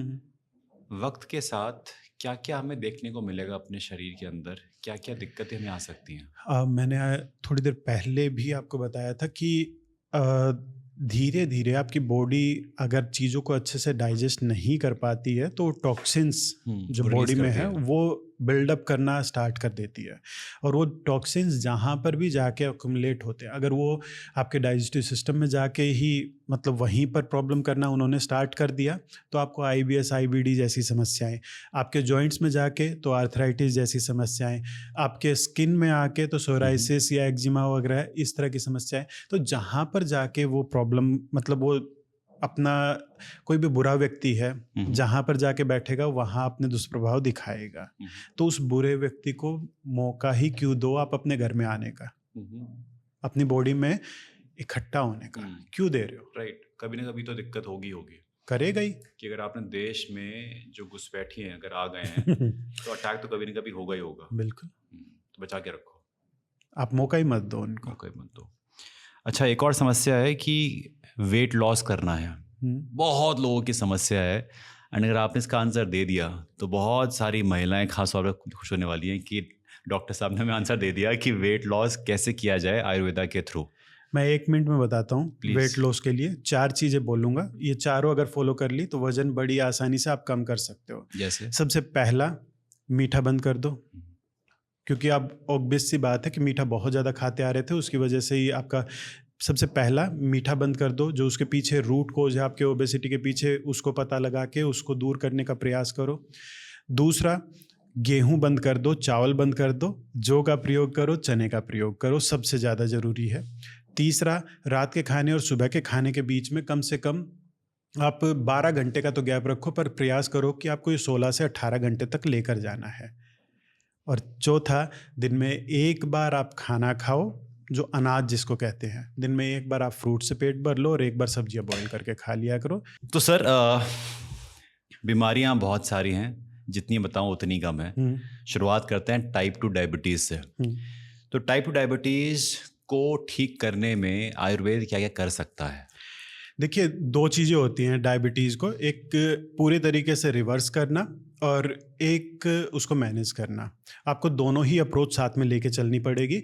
अगर डायबिटीज़ को पूरे तरीके से रिवर्स करना एक स्टेज के बाद बहुत कठिन हो जाता है, तो ऐसे कंडीशन में आप है ना, पहला स्टेप तो यही होना चाहिए, डायबिटीज़ को कंट्रोल करो। डायबिटीज़ को कंट्रोल करने के लिए अगर बिल्कुल इनिशियल स्टेज में आप मेथी दाना ले सकते हो, उससे बहुत, आप रात को पानी के अंदर भिगो के सुबह मेथी दाना लेना स्टार्ट करो, उससे बहुत अच्छे तरीके से आपकी डायबिटीज़ कंट्रोल इनिशियल स्टेज में होती हुई दिखाई देगी।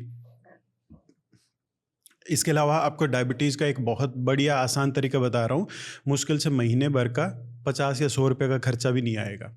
विजयसार की लकड़ियाँ मिलती हैं, बहुत सारे लोग विजयसार के ग्लास भी यूज़ करते हैं, पर आप लकड़ी लेके आओ, सस्ती पड़ेगी, 300 रुपये की इतनी सारी आ जाती है।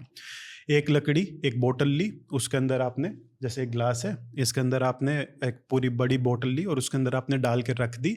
पूरे दिन भर में इसमें से पानी पीते रहो, पानी खत्म हो जाए फिर से रिफ़िल कर दो, फिर खत्म हो जाए फिर खत्म। वो अपनी रेगुलर ब्लड शुगर चेक करते रहो, आपका ब्लड शुगर लेवल विजयसार के रेगुलर यूजेज से डेफिनेटली कम होता हुआ दिखाई देगा। ये मैनेज के हैं। उसके बाद आता है उसको ठीक करने का तरीका। ठीक करने के लिए आपको रूट पे काम करना पड़ेगा, अपनी डाइट को सुधारना पड़ेगा, अपनी लाइफस्टाइल को सुधारना पड़ेगा। परफेक्ट। जो पीसीओएस है, अगर किसी को है तो वो आयुर्वेदिक ट्रीटमेंट कैसे ले सकता है और क्या हेल्प करेगा? ओके, पीसीओएस और पीसीओडी की कंडीशन में आप अगर 4-5 चीज़ें भी अच्छे से ध्यान दे लेते हो तो काफ़ी आपको उससे फ़ायदा मिल जाएगा। सबसे पहला, फिर से वहाँ मोटापे की तरह मीठा यहाँ भी आपको बंद करना पड़ेगा। इंसुलिन रेजिस्टेंस होने के चांसेस पीसीओडी के पेशेंट्स में बहुत ज़्यादा रहते हैं। इसी वजह से उनको मेटफॉर्मिन वगैरह ऐसी चीज़ें प्रयोग करवाई जाती है। आप जब भी कभी एलोपैथिक डॉक्टर के पास जाओगे वो मेटफॉर्मिन का प्रयोग करवाएगा। तो अगर आप मीठा बंद कर दें, रेगुलर एक्सरसाइज करना स्टार्ट कर दें, खाने से पहले 50 ग्राम सलाद खाना स्टार्ट कर दें, खाने के तुरंत बाद 100-200 कदम पैदल चलना स्टार्ट कर दें, अपने खाने के बीच में थोड़ा गैप रखना स्टार्ट कर दें, रात के खाने और सुबह के खाने के बीच में गैप रखना स्टार्ट कर दें, आधी जंग तो आप वहीं पर जीत जाओगे। और फिर जरूरत पड़े दवाइयों की तो मेथी दाना रात को पानी के अंदर भिगो के पीसीओडी की कंडीशन में बहुत हेल्पफुल रहता है। इसके अलावा काचनार की छाल होती है, उसको पानी के अंदर बॉईल करके उसको आप प्रयोग कर सकते हो, उससे बहुत फ़ायदा मिलता है पीसीओडी की कंडीशन में। हालांकि और भी बहुत सारी दवाइयाँ हैं, पर ये कुछ बेसिक चीज़ें हैं, अगर इनको आप फॉलो कर लेते हो 100 में से मैं ये कहूँगा 60 से 70 अपने आप वैसे ही ठीक हो जाएंगे। ऐसे ही जो थायराइड इम्बैलेंस है वो एक बहुत बड़ी समस्या है। किसी इंसान को अगर ऐसा कुछ हो तो वो आयुर्वेदिक नुस्खे अडॉप्ट कर सकता है? अगर हाँ तो वो क्या नुस्खे हैं? कर सकता है, पर ये डिपेंड करता है। अब आपको थायराइड मान लीजिए TSH लेवल आपका इतना शूट अप कर चुका है, आपको पता ही वो 100 या 200 या 300 पर हुआ, तो एक बार हो सकता है इनिशियल, अगर आपने आज तक एलोपैथिक दवा प्रयोग नहीं किया तो आपको एक बार आयुर्वेदिक दवाइयों का ही स्टार्टिंग में ऑप्शन लेना चाहिए। थोड़ा समय ज़रूर लगेगा, पर आयुर्वेदिक दवाइयों के माध्यम से बड़ी आसानी से उसको रिवर्स किया जा सकता है। अगर रिवर्स ना भी किया जा सके तो एटलीस्ट आपको इस कंडीशन पर लाया जा सकता है कि आपको रोजाना दवाइयाँ ना खानी पड़े। मान लीजिए आप कहीं बाहर जा रहे हैं तो आपको दवाइयों का प्रयोग ना करना पड़े। हाइपोथायराइडिज्म की कंडीशन में आप 2-3 चीज़ें रेगुलर करना स्टार्ट कर दो। 100 में से 70-80 लोगों को बहुत अच्छा रिजल्ट, हर 3 महीने में अपने ब्लड टेस्ट करवाते रहें, बहुत अच्छा रिजल्ट मिल जाएगा। एक तो धनिया पानी, रात को साबुत धनिया पानी के अंदर भिगो के सुबह वो खाना स्टार्ट कर दो। एक ब्राज़ीलियन नट होता है, वो रात को पानी में भिगो के सुबह। और एक भ्रामरी प्राणायाम कोई भी करो, एक भ्रामरी साथ में ज़रूर कर लो, बहुत अच्छा उसका भी थायराइड की कंडीशन में बहुत अच्छा रिजल्ट रहता है। सर ऐसे ही जो एलर्जीज हैं या किसी को अगर एस्मा है या रेस्पिरेटरी इश्यूज जो होते हैं, उसमें आयुर्वेदा कितना कारगर है और कौन कौन से रेमेडीज़ हैं, होम रेमेडीज जो हम लोग फॉलो कर सकते हैं? अस्थमा कंडीशन में आयुर्वेदिक रेमेडीज़ के माध्यम से बहुत अच्छी रिकवरी पॉसिबल है। मैं अस्थमा की कंडीशन के लिए बहुत ज़्यादा रेमेडीज़ वगैरह तो रिकमेंड करूँगा नहीं, क्योंकि इसके अंदर थोड़ा सा आपको डॉक्टर के प्रॉपर गाइडेंस की ज़रूरत होती है। तो बेहतर यही रहेगा कि आप अपने नज़दीकी आयुर्वेदिक डॉक्टर के पास जाएं, उनके गाइडेंस में आप दवाइयाँ प्रयोग करें। पर घर पे आप कुछ बेसिक काम कर सकते हैं। सौंठ पाउडर, सूखी हुई अदरक जो होती है ना, सूखी हुई अदरक आधा छोटा चम्मच, उतना ही गुड़, थोड़ी सी काली मिर्च और जो लॉन्ग पेपर, त्रिकटु का जो कॉम्बिनेशन होता है, त्रिकटु प्लस गुड़, इन सब को मिला के इसको गर्म पानी में बॉईल करके अगर आप ये पानी लेते हैं तो आपका छाती में जमा बलगम पतला होकर बाहर निकलता है। बहुत अच्छे आपको अपने लंग्स को ताकत देने का ये काम करता है और आपके अस्थमा कंडीशन में भी इससे काफ़ी फ़ायदा मिलता है। पर जैसे मैंने बताया, अस्थमा ऐसी चीज़ है कि तुरंत आपको प्रॉब्लम कर सकता है। अगर अटैक वगैरह हो रहा है तो ऐसी कंडीशन में अपने लोकल आयुर्वेदिक डॉक्टर के गाइडेंस में ही अस्थमा जैसी चीज़ में आप आगे बढ़े तो बेहतर रहेगा। और ये सेम चीज़ काम करती है, किसी को बलगम हो, किसी को अगर खांसी हो या फिर कोल्ड हो तो भी काम करेगा सेम चीज़? ये अच्छा काम करेगा वहाँ पे भी। ठीक है। बहुत सारे लोगों को जो माइग्रेन का हेडेक है वो रहता है, दिन भर सर भारी भारी लगता है, उनसे काम नहीं हो पाता है, तो वहाँ पे आयुर्वेदा कितना हेल्पफुल है? मैंने थोड़े समय पहले भी आपको कहा था कि आप रूट कोज पे अगर काम करोगे तो समस्या अपने आप दूर हो जाएगी। एक पेड़ की टहनी आपके घर में छज्जे में आ रही है, आप उसकी जड़ ही पेड़ की उखाड़ दोगे तो वो टहनी भी गायब हो ही जाएगी। तो इसी तरह माइग्रेन अधिकतर जो कारण होते हैं उसको अगर आप दूर करो, एक जैसे एसिडिटी का है, एसिडिटी की वजह से बहुत सारे लोगों को माइग्रेन ट्रिगर होता है। तो ऐसी कंडीशन में मैं उनको एसिडिटी की दवा देता हूँ और उनका माइग्रेन ठीक हो जाता है। एसिडिटी के लिए आप सौंफ और मुनक्का जो होती है वो रात को पानी में भिगो के सुबह रेगुलर खाना स्टार्ट कर दो। मुलेठी पाउडर या मुलेठी, साबुत मुलेठी हो, उसको मुंह में लेके थोड़ा थोड़ा चबाना स्टार्ट कर दो। हरड़, छोटी वाली हरड़ जो होती है, उसमें घी मिला के खाने से 40-45 मिनट उसे चाटना स्टार्ट कर दो। एसिडिटी बहुत कम हो जाएगी आपकी। बहुत सारे लोग सुबह उठते ही कैप्सूल निगलते हैं एसिडिटी की कंडीशन में, उसमें बहुत अच्छा रिजल्ट मिलेगा। ये 2-3 छोटे छोटे काम बताएं, ये करके देख लो। सुबह उठ के जो लोग एक चाय पीते हैं वो कहते हैं उनको एसिडिटी भी होती है फिर, तो चाय पीनी चाहिए सुबह उठ के? देखो, चाय तब तक ही ठीक है जब तक उसमें चीनी और दूध ना मिलाया जाए। तो चाय कहाँ रही? तो फिर देख लीजिए आपको क्या पीना चाहिए, क्या नहीं पीना चाहिए। बाकी मैं तो आपको रिकमेंड करूंगा सुबह उठते ही, अगर आप ब्रह्म मुहूर्त से पहले उठ रहे हैं तो आप ऐसी कंडीशन में कैसा ही पानी पीजिए, कोई दिक्कत नहीं है। ठंडा पानी भी चलेगा आपका, मतलब ठंडा नहीं पर नॉर्मल टेम्परेचर पे जो पानी है वो चलेगा।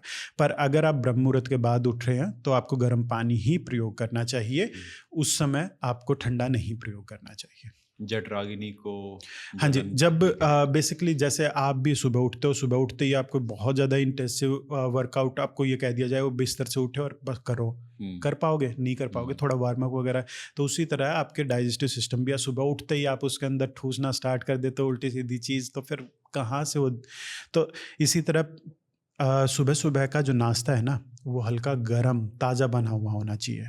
फ्रूट्स वगैरह आपको खाने, खाओ, बहुत अच्छी चीज़ है, फ्रूट्स तो खाने ही चाहिए, पर वो अर्ली मॉर्निंग में नहीं, वो थोड़ा सा रुक के, जब आपकी जठराग्नि अच्छे से प्रदीप्त हो जाए तब उसका प्रयोग करो। अगर आप बता सकें कि सुबह उठने के बाद क्या क्या चीज़ें करनी चाहिए? आपने बताया कि उठे आप गर्म पानी पीजिए, वो आपके लिए हेल्प करेगा। उसके बाद क्या चाय लेनी चाहिए? मैं तो चाय को मना करूंगा, पर आज के कारण यही मैंने बताया, चाय तब तक ही ठीक है। दूध और अगर उसमें चीनी ना हो तो चाय आप पी लो, कोई दिक्कत नहीं है। ब्लैक टी पीनी हो, ग्रीन टी पीनी हो, ब्लैक कॉफ़ी पीनी हो, पियो, कोई दिक्कत नहीं है। पर मैं आपको रिकमेंड करूंगा कि आप इसकी जगह अर्जुन के छाल का काढ़ा बना के, आजकल सबको देखो हार्ट प्रॉब्लम इश्यूज और ये मल्टीपल इश्यूज, आपको जॉइंट्स पेन वगैरह है तो 10 मूल का काढ़ा बना कर आप लेना स्टार्ट करो। आपको फर्टिलिटी से रिलेटेड इशू है, वहाँ भी 10 मूल का काढ़ा बहुत आपके लिए हेल्पफुल रहेगा। ईजिली आपको किसी भी आयुर्वेदिक स्टोर या सारी की दुकान पे बना बनाया, आजकल अमेजोन पे सब कुछ मिलता है, पानी में डालो, उबालो, उसको बना के पी लिया करो। मानता हूँ वो स्वाद नहीं आएगा, पर धीरे धीरे आपकी बॉडी यूज्ड हो जाएगी। अर्जुन आपकी हार्ट हेल्थ के लिए बहुत बेनिफिशियल है। आपके बड़े, आज जिसको देखो कोलेस्ट्रॉल का इशू है, कोलेस्ट्रॉल हेल्थ के लिए बहुत हेल्पफुल है। इसके अलावा आपकी बॉडी में ब्लड सर्कुलेशन इंप्रूव करती है, आपके एनर्जी लेवल को इंप्रूव करती है। और क्या चाहिए? आप किस लिए पीते हो चाय? एनर्जी आए ना, आँख खुल जाए। आप अर्जुन छाल का काढ़ा थोड़े दिन लगातार पी के देखो, एनर्जी क्या कहते हैं वो आपको खुद पता लग जाएगा। आप ये 10 मिनट की एनर्जी को एनर्जी कह रहे हो, पूरे दिन एनर्जी रहनी चाहिए ना। ठीक है, आपने अपनी ये चाय पी ली, काढ़ा पी लिया, उसके बाद इसके बाद मैं आपको रिकमेंड करूंगा कि ना, आप अगर गिलोय का जूस मिल सके तो जूस, वरना बेहतर यही रहता है कि उसको उबाल के पियो। गिलोय सबसे बेस्ट है, गिलोय और थोड़ा सा आंवला, थोड़ा इनका आप जूस ले सकते हो। उसके बाद अपना नॉर्मल अपनी दिनचर्या करके, मल मूत्र आदि का त्याग विसर्जन करके, और उसके बाद नहा धोकर थोड़ा सा अच्छे कपड़े पहने, और जो थोड़ा बहुत इत्र वगैरह या खुशबू वगैरह आप लगाते हो वो लगाइए, और फिर नाश्ता करने आप भगवान की पूजा करके, और फिर आप नाश्ता करने बैठिए। और नाश्ते में मैं आपको ये रिकमेंड करूँगा कि फ्रूट्स अपना, मतलब दिन का आपको फास्ट आप तोड़ रहे हो तो वो फास्ट आपको है ना ठंडी चीज़ों के साथ नहीं तोड़ना चाहिए। आप तोड़ रहे हो ब्रेड के साथ, ठंडी ब्रेड के ऊपर लगा के, और ठंडा वो क्या लगाते हैं, मक्खन लगा दीजिए। मक्खन पता नहीं, और भी काफ़ी चीज़ें आती है, मैंने देखा था, चीज़ स्प्रेड आता है, हाँ, जो जैम आता हाँ, है। तो ये आप लगा के आप ये खाओगे तो फिर सही नहीं आपकी बॉडी वो जैसा खाए अन्न वैसा रहे, मन और तन भी वैसा ही रहेगा आपका। तो बेटर ये रहेगा कि आप सुबह के समय ताज़ा बना हुआ खाना खाओ। बाकी मैं क्या करता हूँ, मेरा तो यूजुअली ब्रेकफास्ट ना सीधा 10-11 बजे होता है, और मैं तो एक पूरा प्रॉपर मील ही लेता हूँ। और उसके बाद फिर दोपहर का लंच ये नहीं होता है, 3-4 बजे खाना खा के, और वो ख़त्म हो जाता है पूरा दिन बस। अच्छा, ये रहता 2 है, मील्स अ डे 2 आपका मील्स अ रहता डे। है। आप पहले के आप आज आप अपने घर में कोई भी बड़े हो, दादा दादी, नाना नानी, किसी से भी आप पूछना कि कितनी बार खाना मिलता था। आप अब कहावतों में भी ये कहा जाता है कि है ना, 2 टाइम की रोटियां मिल जाती है। वो शायद ये होगा कि इतना खाना अवेलेबल नहीं था, इसीलिए आज जब खाना अवेलेबल है तो क्यों ना खाएं, तो ऐसा लोग कहते हैं। क्यों ना खाएं, और उसी वजह से हम जैसे डॉक्टर्स का काम चल रहा है। क्यों खा रहे हो, उसी वजह से हम जैसे डॉक्टर्स के अच्छी खासी मतलब ठीक ठाक काम चल रहा है। मैं आपको फिर से वही बात दोहरा रहा हूँ, पहले लोग बीमार पड़ते थे कम खाने की वजह से, मेल न्यूट्रिशन की वजह से। आज जो लोग ज़्यादा जो बीमार पड़ रहे हैं Overeating। वो ओवर ईटिंग की वजह से। तो बैलेंस बना लो भाई, पहले नहीं मिल रहा था, अब मिल रहा है, तो थोड़ा बैलेंस बना के चल लो। अगर मान लो कोई चीज़ जहर आपको ज़्यादा मिल जाए तो खाना स्टार्ट कर दोगे? बिल्कुल भी नहीं। तो फिर ये क्या लॉजिक हुआ इसके बात पीछे? सही है। तो ऐसा है कि जो नाश्ता हम लोग ने किया, उसमें आपने कहा था कि आप किस जगह पे रहते हो, वहाँ का नाश्ता आप चूज़ करिए। अनाज। वहाँ का अनाज आप चूज़ करिए। सपोज़ आपने कहा कि सुबह उठ के ही, जैसे होता है ना कि हम कभी एक जो होटल है, वहाँ जाते हैं, तो बुफ़े लगा होता है। वहाँ पे इंसान सब ट्राई करता है। फ्रूट से लेके, ब्रेड से लेके, पोहा से लेके, आलू पूरी से लेके, पराठा से लेके, वड़ा से लेके, सांभर से लेके, भटूरे से लेके, सब कुछ खाता है कि मैंने पैसे पे करे, मैं सब कुछ खाऊँगा, जो कि गलत है ना? हमें एक चीज़ चूज़ करनी चाहिए, उसमें फ्रूट्स तो होना ही नहीं चाहिए टू स्टार्ट विद। हाँ। जो नाश्ता है, एक और बहस होती है कि जो पहले के ज़माने में इंसान अधिकतर जो फिज़िकल वर्कआउट है, वो काफ़ी था, राइट? जो खेत में गया काम करने के लिए, तो जो कार्बोहाइड्रेट्स है वो काफ़ी हाई थे, जो कि आज हमारा काम अगर बैठ के काम बात करने का है या फिर लैपटॉप पे काम करने का है, तो हमारा इतना एनर्जी नहीं जाता है इन अ फिज़िकल वर्कआउट। तो उस लिहाज से अपना जो भाग है, जो प्लेट है, उसमें कैसे बाँटें कि हाँ, इतना पार्ट कार्बोहाइड्रेट्स, इतना पार्ट प्रोटीन, कभी हमने ऐसा मेजर ही नहीं किया।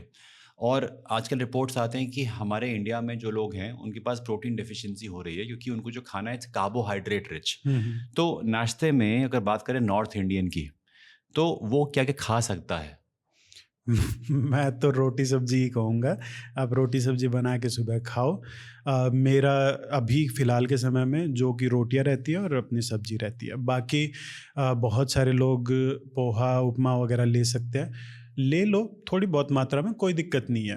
पर आप पूरा प्लेट भर के वो खाओगे, वो भी ठीक नहीं है। सब्जियाँ ज़्यादा डालो, अनाज थोड़ा कम लो, बस इतना सा फंडा है। सब्जी ज़्यादा खाओ, अनाज कम खाओ। सर जो प्रोटीन है वो कहाँ से आएगा? क्योंकि जो वेजिटेरियंस हैं ख़ास तौर पे, उनकी समस्या रहती है कि अगर हम लोग पनीर ना खाएँ रोज़, तो दिक्कत हो जाएगी। तो हम कहाँ से लाएँ प्रोटीन अपने शरीर में? देखो एक बात अभी थोड़ी देर पहले भी हुई थी, जिसकी जो नीड होती है ना, उसी तरीके का उसको खाना मिले तो वो बेटर रहता है। मतलब? अब अगर आप बहुत एक्सेसिव वर्कआउट कर रहे हो, बहुत ज़्यादा मेहनत का काम कर रहे हो, तो जैसा मैंने बताया था, आप अगर कूड़ा करकट भी खाओगे तो वो भी आपकी बॉडी धीरे धीरे उसके यूज टू हो जाएगी। अब सारे दिन आपका बैठे रहने का, मेरी तरह काम है सारे दिन बैठे रहने का, और मैं सारे दिन पनीर खाए जाऊं, दिक्कत देगा वो, दिक्कत देगा।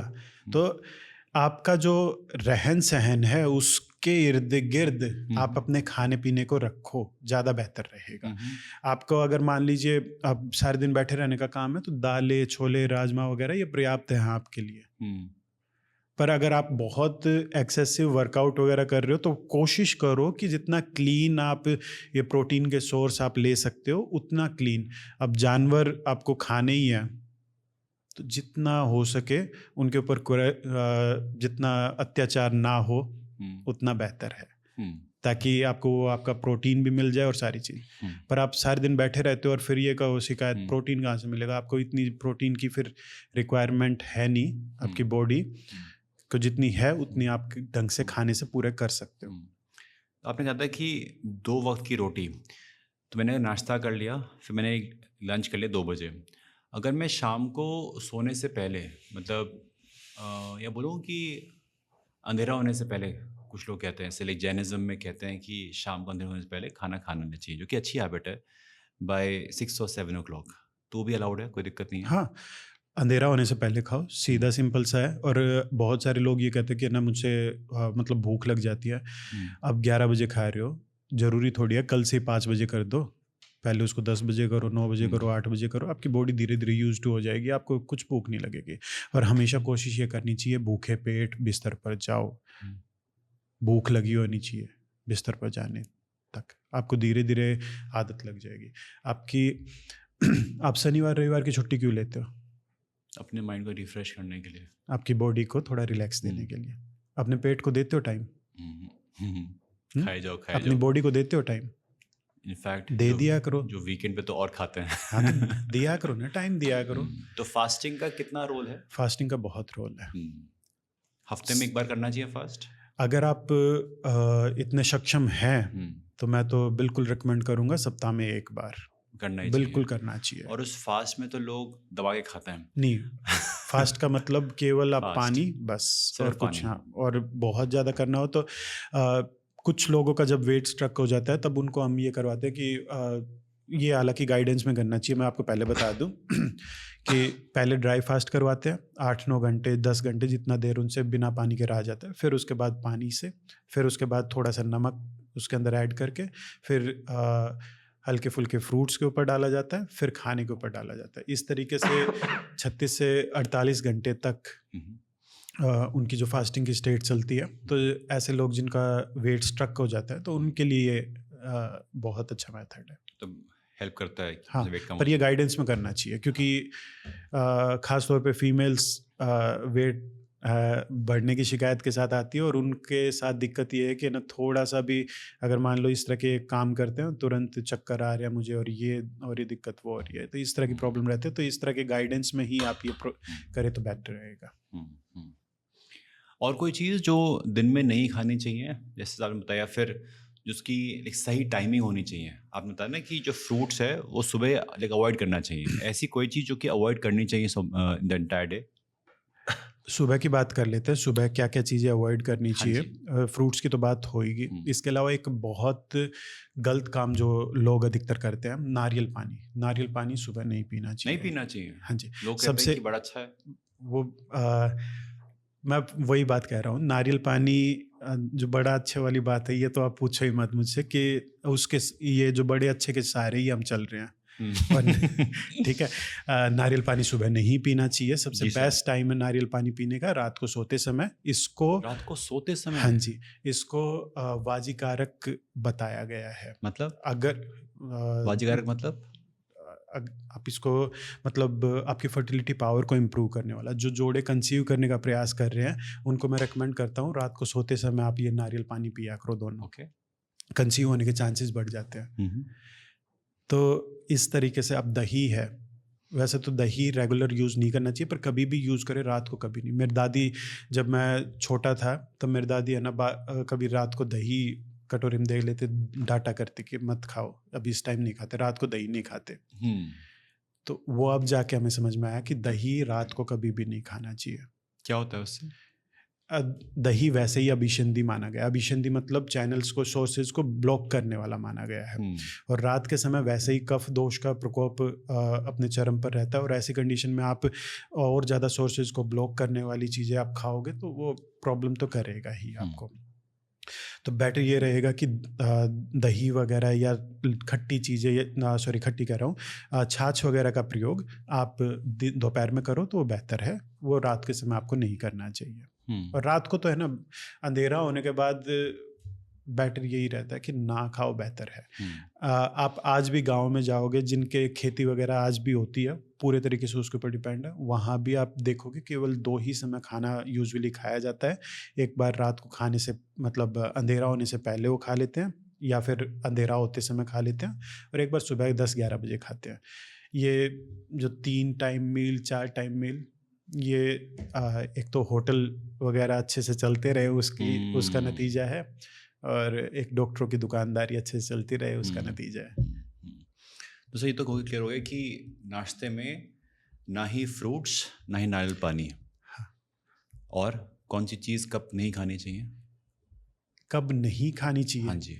तो ये बेसिकली चीज़ें कवर हो ही जाती हैं इसके अंदर। और इसके अलावा आप दोपहर के समय कोई भी, मैं तो ये कहता हूँ पूरे दिन का सबसे हैवी मील आप उस समय दोपहर के समय आप खाइए, कोई दिक्कत की बात नहीं है। नाश्ते में नहीं? लोग कहते हैं कि नहीं, ब्रेकफास्ट लाइक अ किंग, ऐसा बोलते हैं। तो वो सीरियल्स वगैरह जिनको बेचने होते हैं ना, वो बोलते हैं। वो बोलते हैं। पर आइडियली जैसे मैंने बताया, आप सुबह उठने से लेके शाम तक क्या करते हैं, सबसे ज़्यादा एक्टिव आप किस समय रहते हो? अगर आप किसी दिन फास्ट करके देखना, सबसे ज़्यादा एक्टिव आप दोपहर के समय तक आते आते, सुबह तो आपका मूड वैसे ही रहेगा, तो दोपहर तक आते आते जब सबसे ज़्यादा आप एक्टिव रहते हो, आपकी जठराग्नि उस समय सबसे ज़्यादा प्रबल रहती है। सूर्य जब चरम पर होता है, वो आपका सबसे हैवी मील खाने का समय होता है। उस समय आप सबसे हैवी मील लीजिए। थोड़ा बहुत उल्टा सीधा आप खाएंगे उस समय, वो भी आपकी बॉडी निकाल लेगी उसको। पर एक बहुत ज़्यादा वीक कंडीशन में कोई है, उसके ऊपर से आप इतना लोड डालोगे तो वहाँ पे तो वो प्रॉब्लम करेगा ही। सर, लोगों को ना अपनी लुक्स से बहुत प्यार है कि हम अच्छा दिखें, और मार्केट में बहुत सारे ऐसे कमर्शियल प्रोडक्ट अवेलेबल हैं कि ये क्रीम लगाओ, ये कॉस्मेटिक लगाओ, आप रातों रात चमक जाओगे। आयुर्वेदा में ऐसी कौन कौन सी रेमेडीज़ हैं जिसके थ्रू हमारी स्किन ग्लो कर सकती है? मैं आपको एक होम रेमेडी बता देता हूँ, और 2 मार्केट में मिलने वाली आयुर्वेदिक प्रोप्राइटरी मेडिसिन है जो वो भी बता देता हूँ। सबसे पहले होम रेमेडी की बात कर लेते हैं। बेसन ले लीजिए, मसूर की दाल ले लीजिए, और बादाम, बिना छिलके वाले बादाम आपको अमेजोन पे मिल जाते हैं। रात भर उनको कच्चे दूध के अंदर भिगो के और सुबह उनकी बिल्कुल चटनी बना के, ये सबसे अच्छा फेस मास्क है। अपने चेहरे पे लगाओ, 10-15 मिनट बाद सादे पानी से अपना चेहरा धो लो, आपको पहली बार में रिजल्ट मिलेगा। और क्या अगर होगा, मतलब लाइक ग्लो आपको अपने स्किन साफ हो चेहरे पे, जाएगी? रेगुलर यूज से स्किन साफ हो जाएगी। अच्छा। पर सबसे अच्छा जो मुझे लगता है स्किन को ब्राइट करने का या करने का, एक सबसे क्लीन खाओ। जितना आप साफ सुथरा खाओगे उतनी आपके बॉडी में टॉक्सिन्स का बिल्डअप कम होगा। मैं आपको अपना खुद का बताता हूँ, मैं बचपन से बहुत ज़्यादा मीठा खाता आ रहा था, और जिसका नतीजा था कि है ना, मेरे 15-20 साल तक स्किन प्रॉब्लम रेगुलर बनी रही।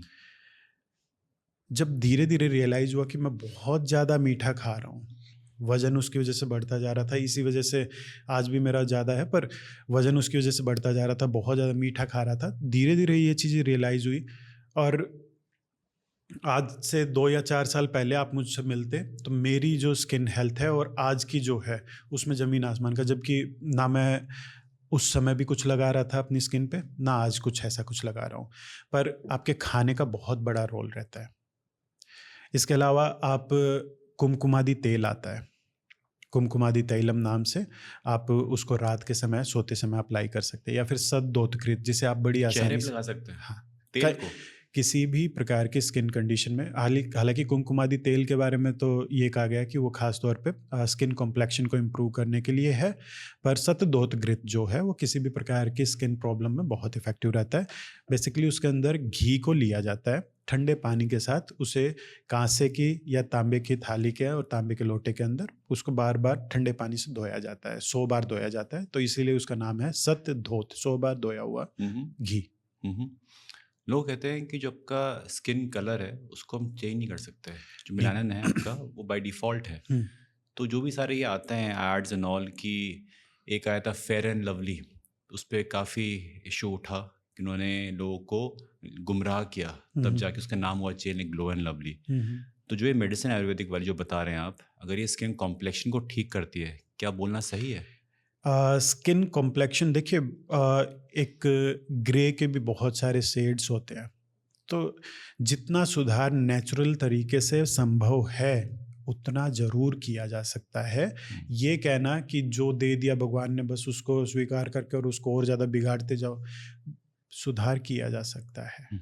आपके सामने भी बहुत सारे लोग जिन्होंने आपने अपने मीडिया में भी या फिर सोशल मीडिया पे भी देखा होगा, पहले के और आज की कंडीशन में। अगर कोई पीसीओडी की कंडीशन से कोई महिला या गर्ल गुजर रही है, इंसुलिन रेजिस्टेंस है बहुत ज़्यादा, ऐसी कंडीशन में स्किन अपने आप डार्क होना। मैंने बताया कि जैसे मैं बहुत ज़्यादा मीठा खाता तो स्किन नेचुरल तरीके से बहुत कुछ एरिया में बहुत ज़्यादा डार्क रहती थी। पैचेस हो गए होंगे, पैचेस भी, और एक खास तौर पे जो जहाँ पे जॉइंट्स या ये एरिया ये नेचुरल तरीके से बहुत ज़्यादा डार्क रहते हैं। तो इंसुलिन रेजिस्टेंस के साइन सिम्टम है। वो धीरे धीरे आप छोड़ेंगे। आपकी बॉडी भगवान ने इतने कमाल की दे रखी है, थोड़ा सा उसको टाइम दे दो, वो ठीक हो जाएगी, वो खुद को रिकवर कर लेती है। पर हम उसे टाइम ही तो नहीं देते हैं। दिक्कत यही है, टाइम नहीं देते हैं। हमें सारे दिन खाते रहना, रियलाइज होने के बाद भी अरे मीठा खाने की बहुत क्रेविंग हो रही है, कुछ नहीं होता, सब छूट जाता है। और जिस दिन हॉस्पिटल में भर्ती हो गया अपने आप छूट ही जाएगा सारी चीज। आज नहीं सुधरोगे तो कल सुधर जाओगे। अच्छा दिखने के लिए एक तो आपका हो गया लाइक स्किन, दूसरा हो गया आपके बाल। लोग अपने बालों से बहुत प्रेम है, बाल सफ़ेद हो रहे हैं और गंजे हो रहे हैं। तो बाल सफ़ेद ना हो उसके लिए आयुर्वेदा क्या कहता है? आंवला बेस्ट है। आंवला का लिए क्या करें, कुछ लगाएं या खाएं? दोनों काम कर लो। आंवला से अच्छा बालों को वापस से काला करने के लिए कुछ भी नहीं है। बहुत चीज़ें मैंने अपनी प्रैक्टिस में यूज़ करके देख ली, बहुत मैंने अपने स्क्रिप्चर्स भी देखे, पर आंवले से बेटर कुछ भी नहीं है। आप आंवले को कच्चा अगर मिलता हो तो कच्चा खाओ, उसका पाउडर मिलता है पाउडर लो, जूस मिलता है जूस पी लो। वरना आंवले का एक आम्लकी रसायन बनता है, बेसिकली आंवले पाउडर को आंवले के जूस में डिप किया जाता है और उसको मर्दन किया जाता है, और जब वो सारा जूस से इवेपोरेट हो जाता है फिर दोबारा जूस डाला जाता है, फिर सेम प्रोसीजर इस तरह 21 बार किया जाता है। तो ये आम्लकी रसायन बनता है, बहुत ज़्यादा पोटेंट होता है। स्किन, किसी भी तरह की स्किन प्रॉब्लम में, ख़ास तौर पे हेयर इश्यूज़ में, बालों के जो सफ़ेद होने की कंडीशन में, प्री मैच्योर ग्रेइंग में बहुत इफ़ेक्टिव है। सर इशू क्या है कि जो मार्केट में ना मिलता है आपका आंवले का तेल, if you look at the ingredients तो 79% 80% जो मिनरल ऑयल है वो होता है। आंवला सिर्फ कुछ प्रतिशत होगा, लेकिन सामने की पैकिंग पे बड़ा बड़ा आंवला लिखा होगा। जो एक्ट्रेस साहब आती हैं वो भी कहती है मेरे काले लंबे घने बालों का राज ये तेल। अब मार्केटिंग के लिए तो देखिए कुछ भी किया जा सकता है, मार्केटिंग पे तो बात नहीं करूंगा, पर है ना आप थोड़े से हाथ पैर खुद भी ला लिया करो यार। तो नहीं सही आंवला जो है, जो आंवले का तेल सपोज मुझे यूज़ करना है, तो कौन सा ऐसा ब्रांड है, कौन सा ऐसा नाम है, अगर आप नाम ना लेना चाहते हो तो मैं कैसे जानूँ कि यार ये तेल अच्छा है मेरे लिए? घर पे बनाओ, इससे अच्छा कुछ नहीं है। अपने आप तेल कैसे बनेगा घर में? बड़े आसान है, मैं भी वीडियो बना चुका हूँ, आपको भी बता देता हूँ। और कुछ बेसिक सी चीज़ें, हमने आंवला लिया, कुछ बेसिक सी चीज़ें आपको एक अच्छा तेल बनाने का तरीका बता देता हूँ अपने बालों पे लगाने के लिए। कुछ बेसिक सी चीज़ें हैं, आंवला, मेथी दाना, तिल, इसके अलावा आप ले लीजिए गुड़हल और कलौंजी। ये 4-5 चीज़ें आपने ली, इनको आप गुड़हल बोला आपने? गुड़हल अच्छा। इसको मान लीजिए सारी चीज़ें आपने 50-50 ग्राम की मात्रा में ली, पाँचों चीज़ें, तो 250 ग्राम हो गया। अब आप इसके अंदर पानी डालिए, 1 किलो पानी, मतलब 1 लीटर पर आपने पानी डाला, उसके अंदर इतना बॉईल करो कि वो पानी ऑलमोस्ट 250 ml के करीब पानी बचे, और 250 ग्राम के करीब हमारा वो आधे किलो के करीब टोटल बचे। अब इसमें इतना ही 250 ml के करीब आप तिल, सरसों या जो भी आपके पास तेल है, कोकोनट ऑयल, वो डाल दो, और फिर उसको धीमी आंच पे इतना पकाओ कि सारा पानी उड़ जाए, और फिर वो तेल अपना यूज़ करो, सबसे बेस्ट तेल है। अरे वाह, थैंक यू, मेरे बाल अब कम हो जाएंगे। नहीं, सबसे बेस्ट है। बाकी एक चीज़ मैं बार बार बोलता हूँ, आप पौधे को कितना ही ऊपर से कितना ही पानी डाल लो, पर जब तक उसकी मिट्टी में दम नहीं होगा ना, तब तक नहीं चल पाएगा वो अपनी मतलब पूरी ग्लोरी पे कभी नहीं आ पाएगा। और जिसके बाल सफ़ेद हो चुके हैं वो काले हो जाएंगे वापस? अगर प्री मैच्योर है तो बहुत आसानी से हो जाएंगे, पर अगर एक उम्र के साथ हुए हैं तो वो तो फिर बहुत डिफ़िकल्ट हो जाता है। पर आप, एक बहुत आसान सी होम रेमेडी है, बार बार मैंने अपने बहुत सारे प्लेटफॉर्म पे बताया, पर बहुत आसान है। अंदर से ताकत देने के लिए आपके बालों के रूट को लीजिए, और बाहर से ताकत देने के लिए तेल मैं बता रहा हूँ, और तेल रेडीमेड का भी आप बात करेंगे तो उसके भी। पर आप 100 ग्राम तिल लीजिए, 100 ग्राम सूखा आंवला पाउडर लीजिए, 100 ग्राम आप लीजिए नारियल, सूखा नारियल, इन सब को बराबर पाउडर बना के रख लो। और इसके अंदर 50 ग्राम आप फ्लैक्स सीड्स भी डाल सकते हो, हल्का रोस्ट करके 50 ग्राम फ्लैक्स सीड्स, इनका पाउडर बना के एक एक छोटा चम्मच दिन में 2 से 3 बार गर्म पानी के साथ या वैसे ही इसको खा लिया करो। आपके बालों को ये अंदर से ताकत देगा और बाहर से ताकत देने के लिए जो तेल हमने बताया वो आप यूज़ कर सकते हो। बहुत बढ़िया। ऐसे ही सर, जो लोग गंजे हो रहे हैं तो क्या उसका कोई रिवर्सल पॉसिबल है, या फिर एक बार गंजे हो गए तो गंजे हो गए? मान लीजिए अगर कोई यहाँ पर है और एक स्टेज पर पहुँच गया कि यहाँ से अब वो गिरेगा ही गिरेगा, तो वहाँ से तो वो गिरना ही है उसको, पर हम उसको थोड़ी सी सहायता कर सकते हैं। पर वो अगर इस स्टेज पे नहीं है, उसको रिवर्स किया जा सकता है। तो अगर बिल्कुल ही रूट को चांद आ गया है, चांद नजर आया जो रूट है वो बिल्कुल गायब हो चुकी है, हाँ। तो बहुत डिफिकल्ट है, बहुत ज़्यादा डिफिकल्ट है। फिर तो जो आपका जो आजकल आ चुका है ट्रांसप्लांट एंड ऑल, वही सोल्यूशन है। हाँ, अगर बिल्कुल ही मतलब जा चुका है तो इधर उधर टाइम ख़राब करने में कोई फ़ायदा नहीं है। पर हेयर ट्रांसप्लांट वगैरह का भी है ना, एक बहुत दिक्कत की बात ये है ट्रांसप्लांट के साथ, जो उसके बाद कुछ समय के लिए दवाइयाँ प्रयोग करवाई जाती हैं, वो मेल फर्टिलिटी हेल्थ के लिए बहुत हानिकारक है। मेरे पास बहुत सारे ऐसे पेशेंट्स आते हैं जिन्होंने हेयर ट्रांसप्लांट करवाया और आज वो इरेक्टाइल डिसफंक्शन की कंडीशन के लिए दवाइयाँ ले रहे हैं। और अधिकतर आप किसी भी हेयर ट्रांसप्लांट एक्सपर्ट से बात कर लीजिएगा, उनसे ये पूछना हेयर ट्रांसप्लांट के पहले वो भले ही आपको ना कहें, पर हेयर ट्रांसप्लांट के बाद आप उनसे पूछोगे कि क्या इन दवाइयों के कोई साइड इफेक्ट है, तब आपको वो बोलेंगे, वरना आप पूछोगे नहीं तब तक नहीं बताएंगे। ऐसे ही डायबिटीज़ का है, आप उनसे पूछो कि है ना क्या नहीं खाना, मीठा मत खाओ बस। पर डायबिटिक पेशेंट्स में आप गेहूं और चावल बंद करवा के जो और चना खिलाओ, उनको बाजरा खिलाओ, ज्वार खिलाओ, आपकी आधी बिना दवा के ठीक हो जाएगी।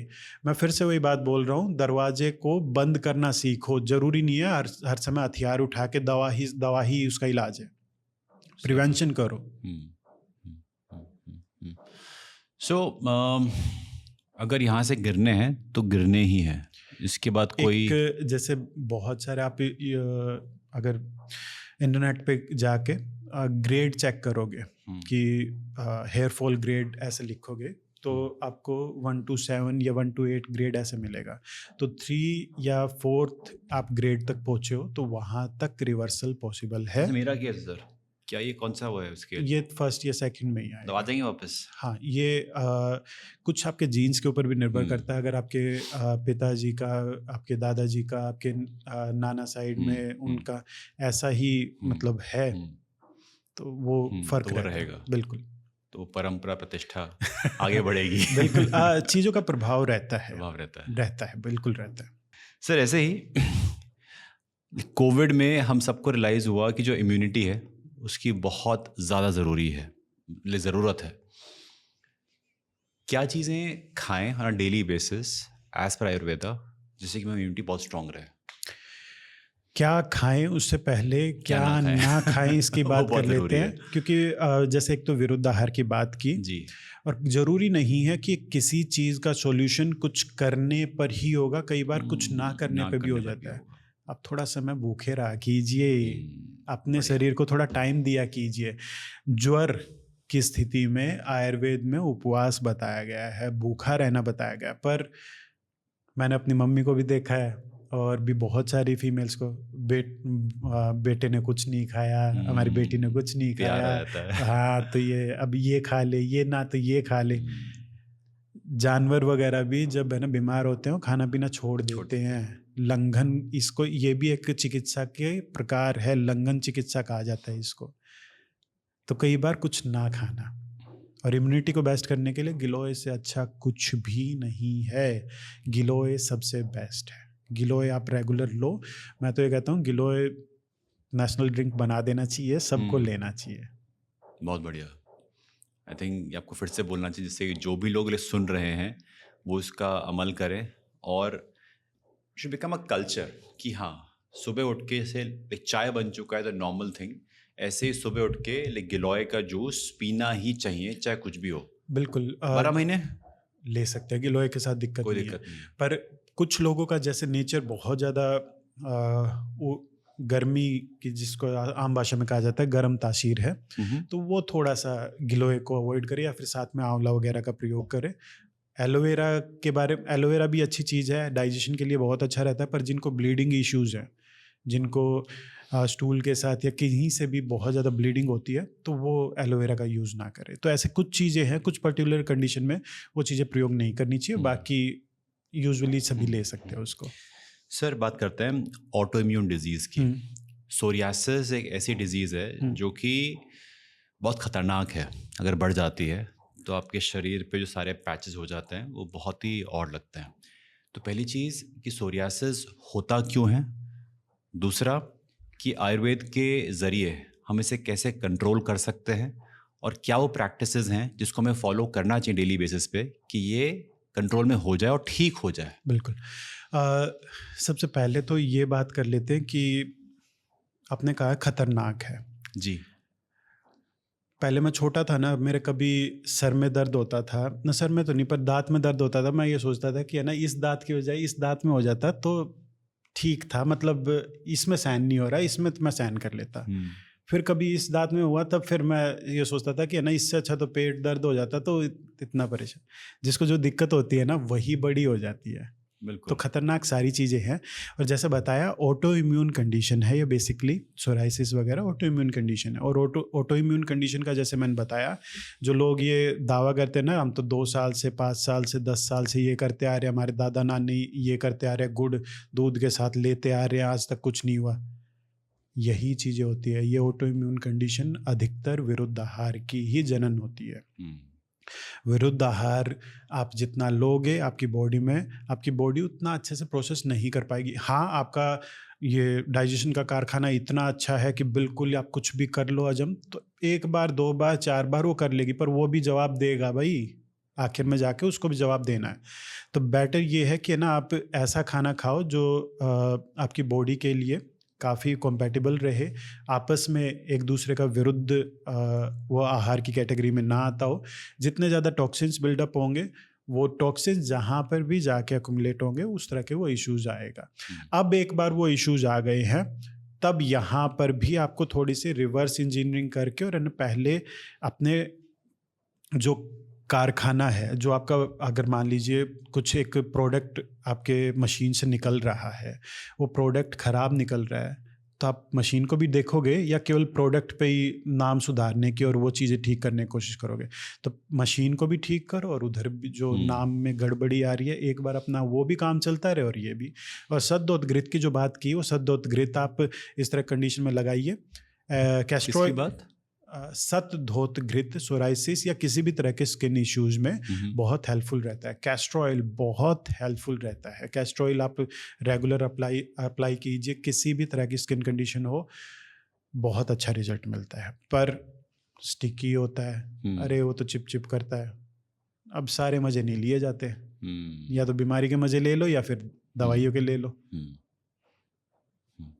तो ऐसे कंडीशन में आपको है ना, अपने डाइजेशन पे भी ध्यान देना पड़ेगा। आपको अपने जो प्रॉब्लम आपको उसके चलते हो रही है, उस पे भी ध्यान देना पड़ेगा, तभी अच्छा रिजल्ट मिल पाएगा। सर कहते हैं ना कि ऑटो इम्यून डिजीज़ है, तो कौन कौन से कारण हैं कि किसी को सोराइसिस हो सकता है?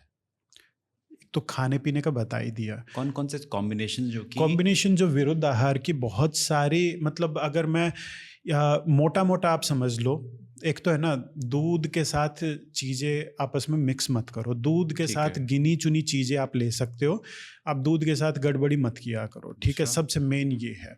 दूसरा, जिस मौसम में जो चीज़ खानी चाहिए उसी मौसम में खाएं। आप सर्दियों में तरबूज खाओगे, वो ये भी एक प्रकार के, इसको काल विरुद्ध आहार कहा गया है। विरुद्ध आहार की डिफरेंट कैटेगरी है। एक काल विरुद्ध आहार है। रात के समय सत्तू खाओगे, रात के समय आप दही खाओगे, काल विरुद्ध आहार है। तो आप मौसम के अनुसार, समय के अनुसार चीज़ों को ग्रहण करो। आप अपना रहन सहन थोड़ा ऐसा करो कि मान लीजिए आप रात को जागते हो, सुबह आप सोते हो देर तक, तो ये आपकी बॉडी में वो एनवायरनमेंट पैदा करता है कि गड़बड़ होगी। आप अपना घर का दरवाज़ा खोल के और सारे दिन बैठे रहोगे तो चोरी होने के चांस बढ़ ही जाएंगे, चाहे कितनी सेफ आप एनवायरनमेंट में रहते हो। तो इसी तरह अपने खान पान पे ध्यान देने के साथ रहन सहन पर भी ध्यान देना है। थोड़ा बीच में पैदल चल लिया करो। सबसे खास मैं अगर ये आपको एक सीधे सिंपल शब्दों में कहूँ, अपने खाने पीने में आप है ना केवल भूख लगी हो तभी खाना खाएं। खाने और पहले खाने और दूसरे खाने के बीच में थोड़ा गैप रखें। रात के खाने और सुबह के खाने में गैप रखें। आधी से ज़्यादा दिक्कतें वहीं पे दूर हो जाती है। अच्छा देखिए, ये तो आई अंडरस्टैंड कि ये अप्लाई करता है हर इंसान के ऊपर। मैं बात कर रहा हूँ कि अगर किसी को सोरियासिस है स्पेसिफिकली, तो नंबर वन कि वो आया कहाँ से होगा। क्योंकि अगर सपोज मैं भी अगर ओवर ईटिंग कर रहा हूँ, 3 के बजाय 5 मील खा रहा हूँ फॉर एग्जाम्पल, दूध भी पी रहा हूँ, लाइक शेक भी पी रहा हूँ, लेकिन मेरे शरीर में सोरियासिस नहीं हुआ, किसी दूसरे इंसान के शरीर में हो गया, तो वो क्यों हुआ होगा? अब आप गाड़ी तेज चलाते हो तो ज़रूरी आपका एक्सीडेंट एक पर्टिकुलर तरीके से आपके ट्रक के साथ ही होगा, बस के साथ ही होगा। ठीक है, मतलब सबके लिए अलग अलग आपकी आउटकम हो बॉडी सकता जिस है। तरीके से किसी खास चीज़ के प्रति रिएक्ट करती है, उस वो टॉक्सिन्स जहाँ पर जाके अक्यूमुलेट होंगे वहीं पर वो प्रॉब्लम करेंगे। अगर वो आपके गट में ही अक्यूमुलेट हो गए तो वो IBS IBD जैसी या फिर गट से रिलेटेड इशू ये प्रॉब्लम करेंगे। सर ऐसा भी है कि स्ट्रेस का एक रिलेशन है विद सोरियासिस। जितना स्ट्रेस होगा उतना होगा सोरियासिस। किसी भी तरह की अगर आपका मन स्वस्थ नहीं है, आपका तन भी स्वस्थ नहीं होगा। और जितना आपका मन अस्वस्थ है उतने आपके गट भी मतलब अच्छे से फंक्शन नहीं कर पाएंगे। आपके गट को सेकंड ब्रेन बहुत सारे लोग कहते हैं, और मैंने भी अपने बहुत सारे पेशेंट में देखा है। मेरे यूजुअली जो मेरे पास डाइजेशन के इशू के लिए जो भी पेशेंट आते हैं उनको मैं स्ट्रेस से रिलेटेड दवाइयाँ ज़रूर रिकमेंड करता हूँ। तो उनका यही सवाल होता है कि ना हमें तो कोई स्ट्रेस नहीं है पर फिर भी आप क्यों दे रहे हो। पर मुझे अभी तक मेरे एक्सपीरियंस में मतलब मेरी जो प्रैक्टिस है उसके अंदर रिजल्ट ज़्यादा अच्छा स्ट्रेस की दवाइयाँ यूज़ करने के बाद सेम वही दवाइयाँ जो मैं बिना स्ट्रेस की दवाइयों के साथ देता था तब मिल रहा था। तो स्ट्रेस तो रिलेटेड है। तो आपका मन जितना शांत रहेगा उतना बेहतर तरीके से आप चीज़ों को प्रोसेस कर पाओगे, उतना बेहतर तरीके से आपका गट चीज़ों को प्रोसेस कर पाएगा और वो जो टॉक्सिन्स का बिल्डअप है वो कम हो पाएगा। एक स्पेसिफिक होता है कि किसी को अगर डायबिटीज़ है तो मीठा बहुत कम कर दो, है ना। किसी को अगर सोरियासिस है तो उसे कौन सा एक फूड आइटम है जो बिल्कुल नहीं खाना चाहिए? दही बिल्कुल नहीं खाना चाहिए। पनीर नहीं, मतलब ये सब नहीं खाना चाहिए बिल्कुल, ये अवॉइड करना चाहिए। ऐसा इसके अलावा बहुत ज़्यादा अंकुरित अनाज, बहुत ज़्यादा कांजी वगैरह या फर्मेंटेड फूड ये भी अवॉइड करने चाहिए। स्किन प्रॉब्लम में ये दिक्कत देते हैं। क्या ऐसा है कि जो सोरियासिस है वो परमानेंट है, इसका कोई इलाज नहीं है? परमानेंट कुछ भी नहीं है। वो आप किससे पूछ रहे हो उसके ऊपर डिपेंड करता है। अब IBS को ही ले अब आप IBS को ही ले लीजिए। IBS को बहुत सारे एलोपैथिक डॉक्टर ये कहते हैं कि नहीं इसके लिए तो आपको पूरी उम्र खानी पड़ेगी। मैं 2-2 3-3 महीने में कितने एग्जाम्पल दे सकता हूँ, हजारों दे सकता हूँ। मेरे पास जितने भी पेशेंट आते हैं उसमें मोर देन 50% डाइजेस्टिव इश्यूज़ के ही पेशेंट आते हैं। और मैं हजारों एग्जाम्पल दे सकता हूँ जो सक्सेसफुली गिनी चुनी चीज़ों से, इवन होम रेमेडीज से, बस 1-2 स्ट्रेस की दवाइयाँ मुझे ज़रूर इंक्लूड करनी पड़ती है, होम रेमेडीज से भी रिकवर हो जाते हैं। तो डिपेंड करता है कि आप किससे पूछ रहे हो। अगर आपके एक्सपीरियंस में कुछ ऐसा आया ही नहीं है जो सोराइसिस, मतलब आप एक डॉक्टर हो, आपने कभी वो फील किया ही नहीं है कि वो रिकवर नहीं होते हैं, तो आप कैसे कहोगे? मेरे बहुत सारे ऐसे आयुर्वेदिक डॉक्टर्स हैं, आयुर्वेदिक वैद्य हैं, ना जाने कितने सोराइसिस के पेशेंट उनके पास ठीक होते हैं। ल्यूकोडर्मा की कंडीशन में मैं कितने आयुर्वेदिक डॉक्टर्स को जानता हूँ, केवल उसी चीज़ का इलाज करते हैं और ना जाने कितने पेशेंट्स विजिबली दिखाते हैं। IBS की कंडीशन में मैं अपना खुद का कहूँगा, फर्टिलिटी वाला तो एक हालांकि वाला अलग इशू हो गया, पर IBS की कंडीशन में मैं खुद कहूँगा कि मैं आपको ना जाने कितने हज़ारों दिखा सकता हूँ जो ठीक होते हैं। और ऐसा ही कुछ डायबिटीज़ के साथ भी है, क्योंकि डायबिटीज़ अगर हो गया, कहते हैं कि अब तो, या सपोज जो BP की जो गोली है तो खानी ही है अब लाइफ लॉन्ग, तो आयुर्वेदा क्या ये कहता है कि किसी को बीपी अगर है तो वो कंट्रोल हो सकता है? अभी हेयरफॉल की जो बात हुई थी ना, फर्स्ट सेकंड थर्ड वही फोर्थ same ग्रेड, answer है। सेम वही चीज़ है। आप एक ऐसी स्टेज पे पहुंच चुके हो जहां से ऑलमोस्ट इरिवर्सिबल, आयुर्वेद में 4 प्रकार के रोग बताए गए हैं: साध्य, कष्ट साध्य, याप्य और असाध्य। जो ये कहता है ना कि आयुर्वेद में हर चीज़ का समाधान है, उसको थोड़ा सा आयुर्वेदिक टेक्स्ट पढ़ने की ज़रूरत है। और सबसे बेसिक जो फर्स्ट ईयर में पढ़ाया जाता है वो, उसमें अष्टांग हृदय है, और अष्टांग हृदय के अंदर ही लिखा हुआ है ये जी। 4 प्रकार के रोग हैं। एक जो बहुत आसानी से ठीक हो जाता है, जिसके लिए आपको दवा की ज़रूरत नहीं होती है। दूसरा जो ठीक हो जाते हैं पर थोड़ी कठिनाई के साथ। तीसरा है याप्य, जो कभी ठीक नहीं होते, केवल मैनेज किए जा सकते हैं। और चौथा असाध्य, जो ठीक नहीं किए जा सकते हैं। असाध्य के भी प्रकार बताए गए। तो इसी तरह आप कहाँ पर पहुँचे हुए हो। अगर कोई डायबिटिक पेशेंट है, आपका अभी अभी आपको पता लगा है आपको डायबिटीज़ है, आपका 6 आया, मान लीजिए आजकल तो है ना वो धीरे धीरे HbA1c का लेवल नीचे करते जा रहे हैं, मान लीजिए आपका HbA1c लेवल 6 आया। अब कुछ मत करो, मीठा खाना छोड़ दो, थोड़ा सा खाना इससे पहले थोड़ी सलाद खा लिया करो, और थोड़ा सा पैदल चल लिया करो खाने के बाद खास तौर पे, और मेथी दाना रात को भिगो के लेना स्टार्ट कर दो। आपका 6.5 तक है, विजय सार बहुत अच्छा है। इससे 7 तक है विजय सार, वहाँ और मेथी दाना ये काफ़ी अच्छा काम करेगा। आप गेहूं और चावल का प्रयोग बंद कर दो, बारले आप रेगुलर खाना स्टार्ट कर दो 6 से 6.5, तो वहीं से रिवर्स हो जाएगा। तो ये डिपेंड करता है आप कहाँ पर पहुँचे हुए हो। आप पहुँचे ही बिल्कुल बस मरने की कंडीशन में। अब एक नाम तो मैं नहीं लूँगा, पर एक है ना आजकल एक बहुत ज़्यादा एडवर्टाइजमेंट या बहुत सारे वैद्य भी ना कहें, एक उनको मैं छद्म वैद्य कहूँगा, झोला छाप जिनको कहा जाता है, असल में वो है भी नहीं डॉक्टर, और दावा करते हैं कि हम ये हैं वो हैं। वो सीधा मतलब बिल्कुल मरने की कंडीशन पे पेशेंट्स को बुलाते हैं, आ जाओ भाई हम ये कर देंगे, वो कर देंगे, ये कर देंगे, और फिर जब मरने वाले होते हैं भाई ले जाओ इसको, अब कुछ नहीं हो सकता।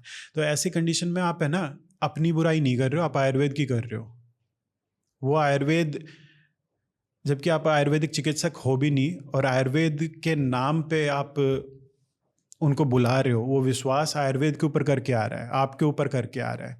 आप अपना नाम तो खराब कर ही रहे हो केवल पैसों के चक्कर में, आप ये भी कर रहे हो कि वो आयुर्वेद से उसका, उसकी फैमिली का, उसके जानने वालों का सबका विश्वास उठ जाएगा कि भाई हम लेके गए थे। हालांकि उनका भी दोष है कि वो बिल्कुल मरने की कंडीशन पे ही उनको याद आता है कि एक बार ये भी ट्राई करके देख लेते हैं। तो चीज़ों को आप सही समय पे संभालोगे तभी हो पाएगा। बिल्कुल आप कार बिल्कुल पास आ चुकी है, अब तो रिवर्सिबल है ही नहीं, तो वो तो टकरा के ही रहेंगी। कोशिश ये कर सकते हैं कि जितना धीमा टकराए उतना कम से कम नुकसान। तो ये बहुत सारी चीज़ें रहती हैं, पर लोगों को है ना समझने की इच्छा नहीं रहती है, या फिर कुछ वो ऐसी स्थिति से गुजर भी रहे होते हैं कि ना वो समझ नहीं पाते हैं। उनको केवल एक बस हाँ या ना, बस 2 ही चीज़ें समझ में आती हैं। तो ऐसी कंडीशन नहीं, ऐसा नहीं चलता। जीवन बैलेंस में ही है। जो पंचकर्मा है, क्या वो हर इंसान को एक बार एक्सपीरियंस करना चाहिए? हर इंसान को करना चाहिए, और असल में आयुर्वेदिक ट्रीटमेंट लेने का सही प्रोसेस ये है कि पहले पंचकर्मा करो, उसके बाद दवाइयाँ।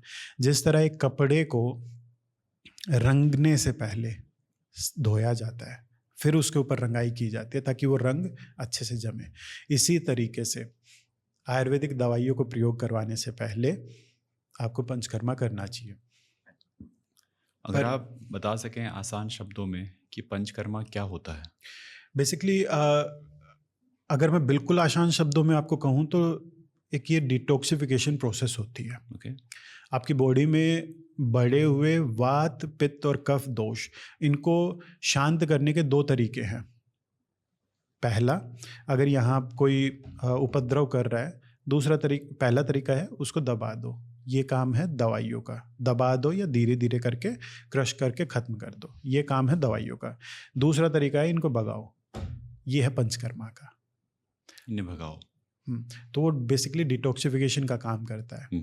जो भी एक्सेसिव, मान लीजिए आपका वात दोष बढ़ा हुआ है, बस्ती आदि के माध्यम से, स्नेहन आदि के माध्यम से, शिरोधारा आदि, बहुत सारे पंचकर्मा के प्रकार होते हैं।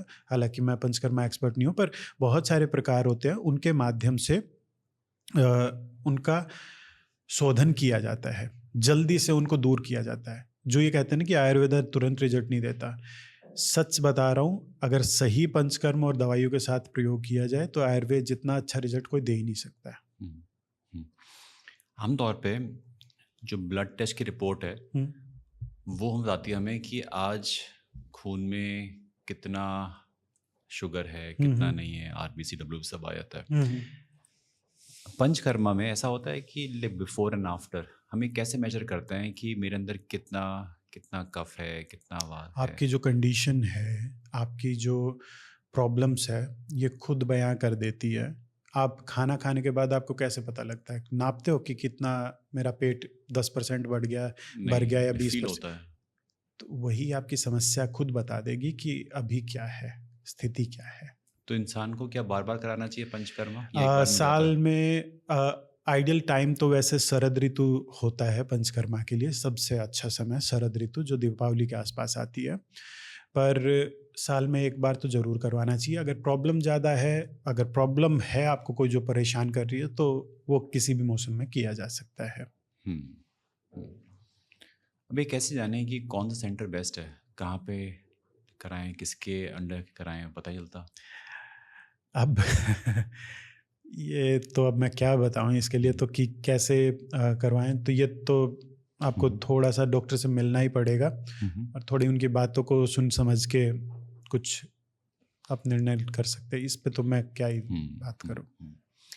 अगर आप ये आखिरी सवाल बता सकें कि स्ट्रेस बहुत ज़्यादा है और मेंटल हेल्थ का सबको आइडिया है ही, क्या हो रहा है सबके साथ, ऐसी कौन सी 3 प्रैक्टिसेस हैं जो हम फॉलो कर सकते हैं to have a good mental health as per Ayurveda? मैं आयुर्वेदा के हिसाब से बताऊंगा और अपने एक्सपीरियंस के हिसाब से बताऊंगा जो सबसे ज़्यादा अच्छा रिजल्ट। सबसे पहला है अपना पेट ठीक रखो। आपका पेट गड़बड़ होगा, आपका दिमाग गड़बड़ होना ही होना है, चाहे कुछ कर लो। सबसे पहली बात अपना पेट ठीक रखो। दूसरी बात अच्छी नींद लो। और तीसरा मेडिटेशन करो। मेडिटेशन को लेके बहुत सारे लोग ये कहते हैं कि भाई हमारा तो ध्यान ही नहीं लगता। मैं एक एक्सपीरियंस शेयर करता हूँ। मेरा एक पेशेंट था, मैंने उसको कुछ दवाइयाँ बताई और लास्ट में कहा कि है ना मेडिटेशन करो, क्योंकि दिमाग पे थोड़ा ज़्यादा ध्यान देने की ज़रूरत है, मेडिटेशन के बिना नहीं हो पाएगा। वो सीधा मुझे 3 महीने 4 महीने बाद मिला और कहने लगा कि ना डॉक्टर साहब मेरी तो ज़िंदगी बदल गई, थैंक यू आपके सजेशन के लिए। मैं क्या हुआ बताओ अच्छे से सारी चीज़ें। तो उसका ये कहना था कि ना आपने कहा था कि मेडिटेशन करो। मैंने करना स्टार्ट किया, मेरा ध्यान लगता ही नहीं था।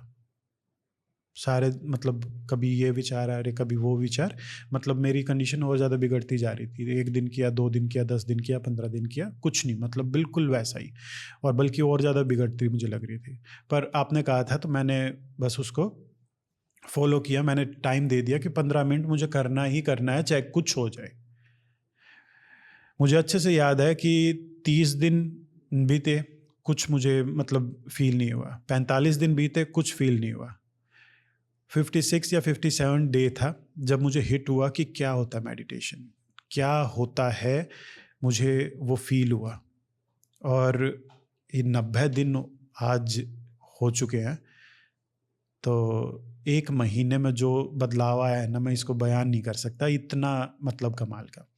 और केवल उसकी मेंटल हेल्थ सुधरना, हालांकि वो इरेक्टाइल डिसफंक्शन की कंडीशन के लिए मेरे पास आया था, तो केवल उसकी मेंटल हेल्थ सुधरने से उसकी ये वाली प्रॉब्लम भी। और अधिकतर जो इरेक्टाइल डिसफंक्शन या ख़ासतौर पे मेल फर्टिलिटी से रिलेटेड इशू के, मैं एक सीधी सी बात उनसे बार बार पूछता हूँ। मेरे जो भी मेरे पास पेशेंट्स आए होंगे ना, वो ज़रूर ये बात जानते होंगे। मैं हर किसी से पूछता हूँ, मान लीजिए आपके सर के ऊपर बंदूक रख दी जाए और ये कहा जाए इरेक्शन लेके आओ, ला सकते हैं? अब वो बंदूक रखने की किसी को ज़रूरत है नहीं, उसके लिए हम खुद ही काफ़ी हैं। तो बंदूक नहीं हटाओगे तब तक ये वाली प्रॉब्लम ठीक होनी नहीं है। तो शांत रखना होगा इसको। बिल्कुल। सबसे मैं थोड़ा लंबा खींच रहा हूँ, पर है ना, मेरे पास जितने पेशेंट आते हैं मैं उनकी बात तीसरे नंबर पे सुनता हूँ। मतलब मेरे पास जो भी पेशेंट आएगा, वो जो भी कंप्लेन करेगा, मैं उसको थर्ड नंबर पे उसकी कंप्लेन को रखूँगा। फर्स्ट नंबर पे मेरी प्रायोरिटी रहती है उसकी मेंटल हेल्थ, सेकंड नंबर पे गट, और थर्ड नंबर पे फिर वो जो कंप्लेन कर रहा है, फिर उसकी बात सुनना स्टार्ट करता हूँ। बहुत सारे पेशेंट्स तो ये कंप्लेन करते हैं कि आपने तो कोई भी दवा लिखी ही नहीं है मेरी प्रॉब्लम के लिए। मैं मेरे हिसाब से चलना पड़ेगा अगर मेरे पास आए हो तो पहले ये 2 चीज़ें कवर करते, फिर इसके ऊपर आएंगे। सर थैंक यू बहुत बहुत। आपने जो बताई चीज़ें, इट जस्ट रिमाइंड्स यू कि जहाँ से निकले थे ना और जहाँ भटक गए थे, वापस जाओ जहाँ से आए थे। बिल्कुल। जो भी सिखाया गुरुओं ने या पेरेंट्स ने, वो सही सिखाया था। हम शायद उस चकाचौंध में फिर से खो गए थे, और जब जब आप जैसे लोग आते हैं, अपना विजडम शेयर करते हैं, it's a reminder for us, and बहुत कुछ नया मिला सीखने को, जानने को। और लगता है कि अपनी लाइफ में इसको इम्प्लीमेंट कर लो तो उतना ही बहुत है। बिल्कुल। बिल्कुल, अगर आप कुछ बेसिक चीज़ों पे भी अगर आप ध्यान देते हो, तो अधिकतर आपकी समस्याएं, वो छोटी छोटी चीज़ें, कहा जाता है ना, बूंद बूंद से घड़ा भरता है, सागर भरता है। तो वही आप ये छोटी छोटी जो गलत आदतें हैं, इनको अगर सुधार लेते हो, आपको ज़रूरत ही नहीं पड़ेगी। और इसीलिए मैं बार बार अपने वीडियोज़ में भी कहता रहता हूँ, अपने घर के खाने की ताकत को पहचानो। अगर आप बेस पर ही काम करोगे, आपको दवाइयों तक की नौबत नहीं आएगी। पर अगर आप बिल्कुल ही सारी चीज़ बिगाड़ के और फिर आप आओगे, तो फिर तो दवाइयाँ भी खानी पड़ेंगी, सारे काम करने पड़ेंगे। तो ध्यान दीजिए अपनी सेहत पे। धन्यवाद सर, धन्यवाद। बहुत अच्छा लगा मुझे, धन्यवाद।